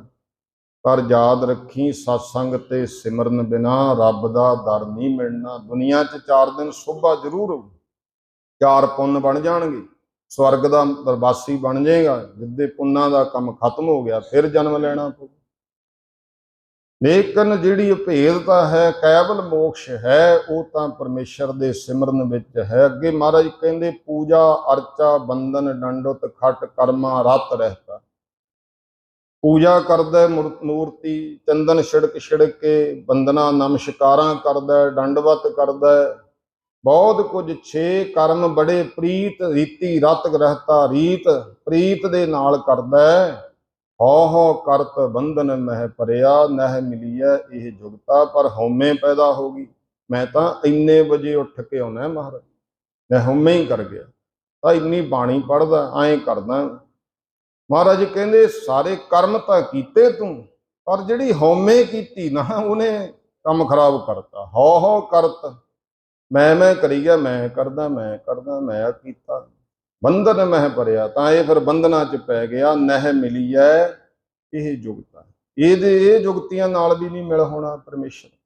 ਫਿਰ ਮਹਾਰਾਜ ਕਹਿੰਦੇ ਜੋਗ ਸਿੱਧ ਆਸਣ 84 ਇਹ ਭੀ ਕਰ ਕਰ ਰਹਿਆ। ਵੱਡੀ ਆਰਜਾ ਫਿਰ ਜਨਮੈ ਹਰਿ ਸਿਉ ਸੰਗ ਨਾ ਗਹਿਆ। 84 ਸਿੱਧੀ ਜਿਹੜੇ ਆ, ਦੇਖੋ 84 ਤਰ੍ਹਾਂ ਦੇ ਆਸਣ ਲਾਏ, ਜੋਗ ਸਿੱਧੀਆਂ, ਸਾਰਾ ਕੁਝ ਕੀਤਾ। ਬਹੁਤ ਵੱਡੀ ਉਮਰ ਵੀ, ਪਰ ਬਾਰ ਜੰਮਿਆ। ਜਦੋਂ ਕਲਗੀਧਰ ਪਾਤਸ਼ਾਹ ਹਰੀ ਕੇ ਪਿੰਡ ਗਏ ਆ, ਜਿਹੜਾ ਕਿ ਮੁਕਤਸਰ ਸਾਹਿਬ ਤੋਂ ਪਹਿਲਾਂ ਆਉਂਦਾ ਜੇ ਜਾਈਏ, ਤਾਂ ਉੱਥੇ ਇੱਕ ਬਹੁਤ ਵੱਡੀ ਉਮਰ ਦਾ ਜੋਗੀ ਸੀ। ਇਧਰ ਗੁਰਸਿੰਘ ਜਿਹੜੇ ਸਨ ਘਾਹ ਪੱਠਾ ਲੈਣ ਲਈ, ਬਾਲਣ ਲੈਣ ਲਈ ਗਏ, ਤੇ ਉਹ ਜੋਗ ਜਿਹੜਾ ਸੀਗਾ ਜੋਗ ਸਿੱਧੀ ਦੁਆਰਾ ਉਮਰ ਲੰਮੀ ਕੀਤੀ ਸੀ। ਉਹਦੇ ਚੇਲੇ ਦੱਸਦੇ ਵੀ ਇੱਥੇ ਮਰੇਲਾ ਗੁਰੂ ਆਇਆ। ਕਹਿੰਦਾ ਉਮਰ ਕਿੰਨੀ ਕੁ? ਕਹਿੰਦੇ 42-45 ਸਾਲ ਦੀ। ਕਹਿੰਦਾ ਇੰਨੀ ਕੁ ਉਮਰ ਗੁਰੂ ਬਣਿਆ ਬੈਠਾ? ਕਿਉਂਕਿ ਉਹਨੂੰ ਮਾਣ ਸੀ ਉਹਦੀ ਉਮਰ 5000 ਸਾਲ ਤੋਂ ਵੀ ਉੱਪਰ ਸੀ। ਕਲਗੀਧਰ ਪਾਤਸ਼ਾਹ ਨੇ ਗੱਲ ਦੱਸੀ। ਤੇ ਜਦੋਂ ਸਿੰਘਾਂ ਸੁਣਿਆ ਨਾ, ਮਹਾਰਾਜ ਨੂੰ ਦੱਸਿਆ। ਇਹ ਜਿਹੜੇ ਚੇਲੇ ਸੀ ਦੇਖਣ ਵਾਸਤੇ ਆ ਗਏ ਕਿਹੋ ਜਿਹਾ ਮਹਾਰਾਜ ਬੈਠੇ ਨੇ। ਤੇ ਸਿੰਘ ਕਹਿੰਦੇ ਮਹਾਰਾਜ ਜੋਗੀ ਤਰਕ ਕਰਦਾ। ਮਹਾਰਾਜ ਇਹਦੀ ਉਮਰ ਕਿੰਨੀ ਕਹੂ? ਮਹਾਰਾਜ ਕਹਿੰਦੇ 5000 ਸਾਲ ਤੋਂ ਉੱਪਰ ਦੱਸੀ ਗੁਰੂ ਗੋਬਿੰਦ ਸਿੰਘ ਜੀ ਨੇ, ਇੰਨੀ ਉਮਰ ਹੈ। ਤੇ ਜਿਹੜੇ ਚੇਲੇ ਸੀ ਉਹ ਹੈਰਾਨ ਰਹਿ ਗਏ। ਮਹਾਰਾਜ ਤੇ ਜਾਣੀ ਜਾਣ। ਜਾ ਕੇ ਆਪਦੇ ਜੋਗੀ ਨੂੰ ਦੱਸਿਆ, ਜੋਗੀ ਜੀ ਗੁਰੂ ਗੋਬਿੰਦ ਸਿੰਘ ਮਹਾਰਾਜ ਨੇ ਉਹ ਤੇ ਜਾਣੀ ਜਾਣ, ਤੁਹਾਡੀ ਤਾਂ ਉਮਰ ਦੱਸਤੀ ਕੁੱਲ ਕਿੰਨੀ ਆ ਹੁਣ। ਫਿਰ ਉਹ ਮਹਾਰਾਜ ਦੇ ਚਰਨਾਂ 'ਚ ਆਇਆ ਸੀ। ਸਤਿਗੁਰੂ ਸੱਚੇ ਪਾਤਸ਼ਾਹ ਮਹਾਰਾਜ ਨੇ, ਜੇ ਕੋਈ ਉਹ ਜੋਗੀ ਜਿਹੜਾ ਸੀ ਨਾ, ਜਿਹਨੂੰ ਅੱਜ ਆਪਾਂ ਪਹਿਲਾਂ ਸਰਾਏ ਨਾਗਾ ਮੱਤੇ ਦੀ ਸਰਾਂ ਕਹਿੰਦੇ ਆ, ਗੁਰੂ ਅੰਗਦ ਦੇ ਪਾਤਸ਼ਾਹ ਮਹਾਰਾਜ ਜੀ ਦਾ ਜਨਮ ਸਥਾਨ, ਤੇ ਸਤਿਗੁਰੂ ਸੱਚੇ ਪਾਤਸ਼ਾਹ ਮਹਾਰਾਜ ਦੇ ਕੋਲ ਆਇਆ। ਸਤਿਗੁਰੂ ਗਰੀਬ ਨਵਾਜ ਪਾਤਸ਼ਾਹ ਨੇ ਕਿਹਾ ਵੀ ਜੋਗੀਆ, ਉਮਰ ਤੇ ਬਹੁਤ ਵਧਾ ਲਈ, ਪਰ ਜੋਗ ਦੀ ਜੁਗਤੀ ਨਾ ਤੈਨੂੰ ਪ੍ਰਾਪਤ ਹੋ ਸਕੀ। ਉਹ ਜੋਗੀਆ ਉਮਰ ਤੇ ਕਾਵਾਂ ਤੇ ਨਾਗਾਂ ਦੀ ਵੀ ਬਹੁਤ ਲੰਮੀ ਹੁੰਦੀ ਹੈ। ਸਤਿਗੁਰੂ ਸੱਚੇ ਪਾਤਸ਼ਾਹ ਨੇ ਕਿਰਪਾ ਕੀਤੀ ਇਹਦੇ ਤੇ। ਮਹਾਰਾਜ ਕਹਿਣ ਲੱਗੇ ਵੀ ਦੇਖ, 5120 ਵਰਿਆਂ ਦੀ ਤੇ ਉਮਰ ਤੇ ਤੇਰੀ ਹੋ ਗਈ ਹੈ, ਪਰ ਰੱਬ ਦੀ ਪ੍ਰਾਪਤੀ ਹੋਈ, ਬ੍ਰਹਮਣਾ ਭੇਟਤਾ ਨਾ ਹੋਈ, ਕਿਉਂਕਿ ਹਉਮੈ ਕਰੀ ਗਿਆ ਇਸ ਗੱਲ ਦੀ। ਗੁਰੂ ਗੋਬਿੰਦ ਸਿੰਘ ਪਾਤਸ਼ਾਹ ਮਹਾਰਾਜ ਨੇ ਕਹੇ ਤੇ ਸਰੀਰ ਪਿਸ਼ਾਕ ਹੈ, ਕੋਈ ਪ੍ਰਾਣੀ ਲਈ ਬੈਠਾ ਹੈ, ਕਿਸੇ ਨੇ ਭਾਈ ਬਦਲ ਕੇ ਪਾ ਦਿੱਤਾ। ਜੋਗ ਸਿੱਧਣ ਆਸਣ 84 ਇਹ ਵੀ ਕਰ ਕਰ ਰਹਿਆ, ਵੱਡੀ ਆਰਜਾ ਫਿਰ ਜਨਮੈ ਹਰਿ ਸਿਉ ਸੰਗ ਨਾ ਗਏ। ਜੰਮਣ ਮਰਨ ਨਾ ਮੁੱਕਿਆ, ਕਿੰਨਾ ਕੁ ਟਾਈਮ, ਆਖਰ ਤੇ ਇੱਕ ਦਿਨ ਜਾਣਾ ਹੀ ਹੈ ਨਾ। ਜੰਮਣ ਮਰਨ ਨਾ ਮੁੱਕ ਸਕਿਆ, ਰਾਜ ਲੀਲਾ ਰਾਜਨ ਕੀ ਰਚਨਾ, ਕਰਿਆ ਹੁਕਮ ਅਫਾਰਾ, ਸੇਜ ਸੋਹਣੀ ਚੰਦਨ ਚੋਆ, ਨਰਕ ਘੋਰ ਕਾ ਦੁਆਰ। ਰਾਜਿਆਂ ਦੀ ਲੀਲਾ ਵਿੱਚ ਪੈ ਗਿਆ, ਅਫਾਰ ਹੁਕਮ ਜਿਹੜਾ ਕੋਈ ਮੋੜ ਨਾ ਸਕੇ ਉਹ ਕਰਨ ਲੱਗ ਗਿਆ। ਸੋਹਣੀਆਂ ਸੇਜਾਂ ਤੇ ਚੰਦਨ ਛਿੜਕ ਛਿੜਕ ਪੈਂਦਾ, ਰੱਬ ਭੁੱਲ ਗਿਆ। ਤਾਂ ਇਹ ਸਾਰਾ ਕੁਝ ਮਹਾਰਾਜ ਕਹਿੰਦੇ ਨਰਕਾਂ ਦਾ ਦਰਵਾਜ਼ਾ ਬਣ ਗਿਆ, ਨਰਕ ਘੋਰ ਦਾ। ਫਿਰ ਗਰੀਬ ਨਵਾਜ ਜੀ ਕਿਰਪਾ ਕਰੋ, ਸ੍ਰੇਸ਼ਟ ਕਰਮ ਕਿਹੜਾ? ਹੁਣ ਗੱਲ ਤੇ ਇਹ ਨਾ ਕਿ ਤਾਂ ਦੱਸ ਤੇ ਕਿਹੜਾ ਕਰਮ ਸਭ ਤੋਂ ਉੱਤਮ ਤੇ ਸ੍ਰੇਸ਼ਟ ਹੈ ਜਿਹੜਾ ਸਾਨੂੰ ਕਰਨਾ ਚਾਹੀਦਾ। ਧਾਰਨਾ ਪੜ੍ਹੀਏ, ਫਿਰ ਆਪਾਂ ਨਾਲ ਹੀ ਸਮਾਪਤੀ ਕਰਦੇ। ਹਰ ਕੀਰਤ ਸਾਧ ਸੰਗਤ ਹੈ, ਕੀਰਤ ਸਾਧ ਸੰਗਤ ਹੈ, ਹਰ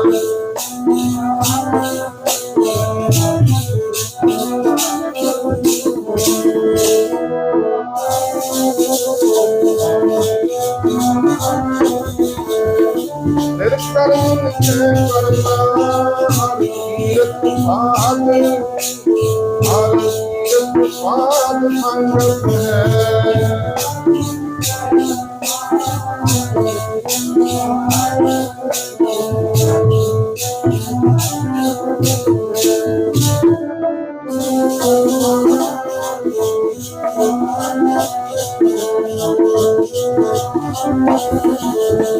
ਫਿਰ ਕਰਮ ਕੇ ਕਰਨਾ, ਹਰ ਕੀਰਤ ਸਾਧ ਸੰਗਤ ਹੈ, ਕੀਰਤ ਸਾਧ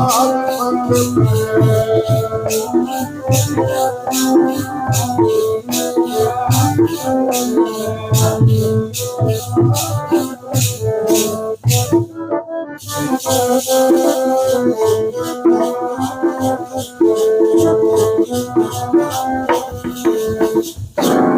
ਹਰ ਕੀਰਤ ਸਾਧ ਸੰਗਤ ਹੈ, ਸਿਰ ਕਰਮ ਨਿਕੈ। ਹਰੀ ਦੀ ਕੀਰਤੀ ਤੇ ਸਾਧ ਸੰਗਤ ਕਰਨੀ, ਇਹ ਸਾਰੇ ਕਰਮਾਂ ਦਾ ਸ਼੍ਰੋਮਣੀ ਕਰਮ ਹੈ। ਕਹੋ ਨਾਨਕ ਤਿਸ ਭਇਓ ਪ੍ਰਾਪਤ, ਜਿਸ ਪੁਰਬ ਲਿਖੇ ਕਾ ਲੈਣਾ। ਮਹਾਰਾਜ ਕਹਿੰਦੇ ਭਾਈ ਪ੍ਰਾਪਤੀ ਉਹਨੂੰ ਹੁੰਦੀ ਹੈ ਜਿਹੜਾ ਪੁਰਬ ਕੋਈ ਸ਼ੁਭ ਕਰਮਾਂ ਦੁਆਰਾ ਮਸਤਕ ਲੇਖ ਲਿਖਾ ਲਏ ਤੇ ਸਤਸੰਗ ਦੀ ਪ੍ਰਾਪਤੀ ਹੁੰਦੀ। ਤੇਰੋ ਸੇਵਕ ਇਹ ਰੰਗ ਮਾਤਾ, ਜਿਹੜਾ ਤੇਰਾ ਸੇਵਕ ਹੈ हे ਪਰਮੇਸ਼ਰ, ਇਸ ਪ੍ਰੇਮ ਵਿੱਚ ਮਸਤ ਹੈ। ਭਇਓ ਕਿਰਪਾਲ ਦੀਨ ਦੁਖ ਭੰਜਨ, ਹਰ ਹਰ ਕੀਰਤਨ ਇਹੋ ਮਨ ਰਾਤਾ। ਉਹ ਕਿਰਪਾਲੂ ਜੋ ਦੀਨਾਂ ਤੇ ਦਿਆਲਤਾ ਕਰਨ ਵਾਲਾ, ਦੁੱਖਾਂ ਨੂੰ ਨਾਸ਼ ਕਰਨ ਵਾਲਾ ਹੈ, ਉਹ ਕਿਰਪਾਲੂ ਹੋਇਆ, ਮਿਹਰ ਹੋਈ ਤਾਂ ਭਾਈ ਹਰੀ ਦੀ ਕੀਰਤੀ ਵਿੱਚ ਇਹ ਜਿਹੜਾ ਮਨ ਹੈ ਫੇਰ ਰਤਿਆ ਜਾਂਦਾ ਹੈ। ਫਿਰ ਸਤਿਗੁਰੂ ਜੀ ਦੀ ਕਿਰਪਾ ਹੁੰਦੀ ਹੈ। ਗੁਰੂ ਪਾਤਸ਼ਾਹ ਮਹਾਰਾਜ ਦੇ ਚਰਨਾਂ ਵਿੱਚ ਆਪ ਜੀ ਪਹੁੰਚੇ, ਭੁੱਲ ਚੁੱਕ ਦੀ ਖਿਮਾ। ਸਤਿਗੁਰੂ ਮਿਹਰ ਕਰਨ, ਲੋਕ ਤੇ ਪ੍ਰਲੋਕ ਸਭ ਦਾ ਸੁਹੇਲਾ ਕਰਨ। ਆਓ ਹੁਣ 6 ਪੌੜੀਆਂ ਆਨੰਦ ਸਾਹਿਬ, ਫਿਰ ਅਰਦਾਸ ਔਰ ਹੁਕਮਨਾਮਾ ਤੇ ਸਮਾਪਤੀ ਹੋਵੇਗੀ। ਬਹੁਤ ਬਹੁਤ ਸਭ ਦਾ ਧੰਨਵਾਦ। ਕੋਈ ਰਸਨਾ ਵਾਂਝੀ ਨਾ ਰਹੇ, ਸਾਰੇ ਹਾਜ਼ਰੀ ਭਰੇ ਹੋ ਜੀ। ਵਾਹਿਗੁਰੂ ਜੀ। ਰਾਮ ਕਲੀ ਮਹੱਲਾ ਤੀਜਾ। ਆਨੰਦ ਇੱਕ ਓੰਕਾਰ ਸਤਿਗੁਰ ਪ੍ਰਸਾਦ। ਆਨੰਦ ਭਇਆ ਮੇਰੀ ਮਾਈ, ਸਤਿਗੁਰੂ ਮੈਂ ਪਾਇਆ, ਸਤਿਗੁਰ ਨਾਮ ਹੋਇਆ।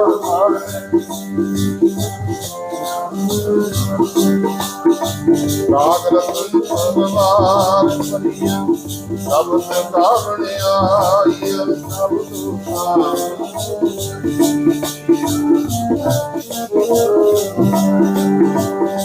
ਨਾਨਕ ਆਨੰਦ ਹੁਆ ਸਤਿਗੁਰੂ ਮੈਂ ਪਾਇਆ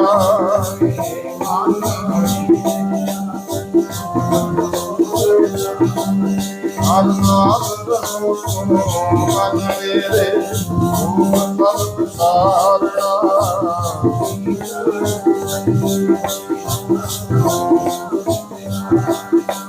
ਸਤਨਾ ਕਲਾ ਸੰਗਰਾਤ ਸੁਆਮੀ ਭੁਖ ਮਨੋਹ ਸਾਰੇ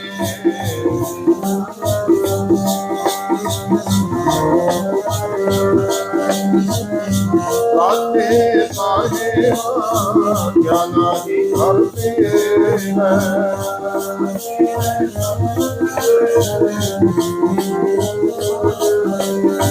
ਸਦਾ ਸਿਫਤ ਸਦਾ ਤੇਰੀ ਨਾਮ ਮਨ ਰਸਾਵੇ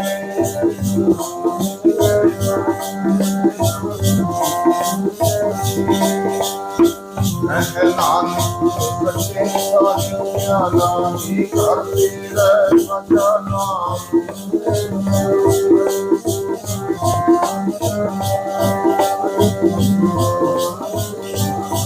ਸਾਧ ਮੁਖ ਮਾਨਿਆ ਮੰਨਿਆ ਸਭ ਪੁਜਾਰੀਆ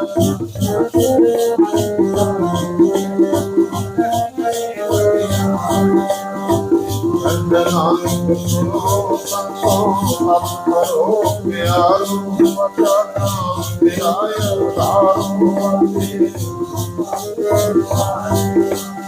ਘਰ ਤੁਮਾਰੇ ਜਗਤ ਵਾਂਗੇ ਸਦਾ ਨਿਤ ਘਰ ਸਾਰਿਆ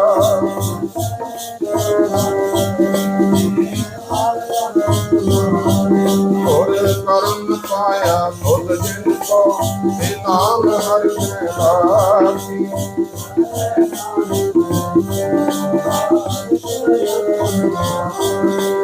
ਅਨੰਦ ਮਨੋ ਵਡ ਭਾਗੀ ਸਗਲ ਮਨੋਰਥ ਪੂਰੇ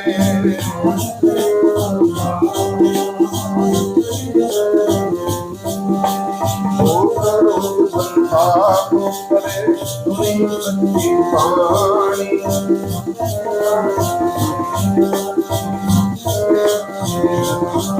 ਹੁਣ ਤੇ ਪੁਨੀਤ ਕਰਤੇ ਪਵਿੱਤਰ ਮਤ ਬੋਲ ਰਹਿਆ ਪਰ ਪੂਰੇ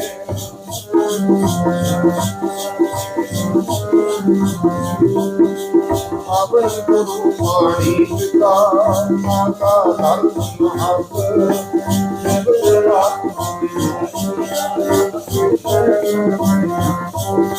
ਚੰਗਿਆਈਆ ਗੁਰਿਆਈਆ ਨਾਚੈ ਧਰਮ ਰਸੂਲ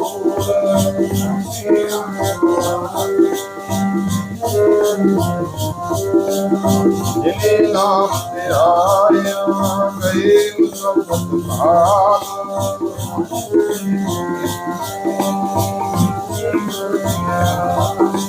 ਜਿਨੇ ਨਾਮ ਤੇ ਆਇਆ ਗਏ ਮੁਸਬਤ ਭਾਗ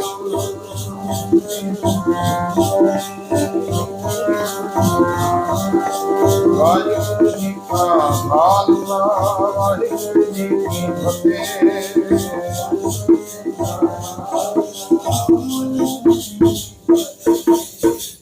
ਵਾਹਿਗੁਰੂ ਜੀ ਕਾ ਖਾਲਸਾ ਵਾਹਿਗੁਰੂ ਜੀ। ਓ ਠਾਕੁਰ ਤੁਮ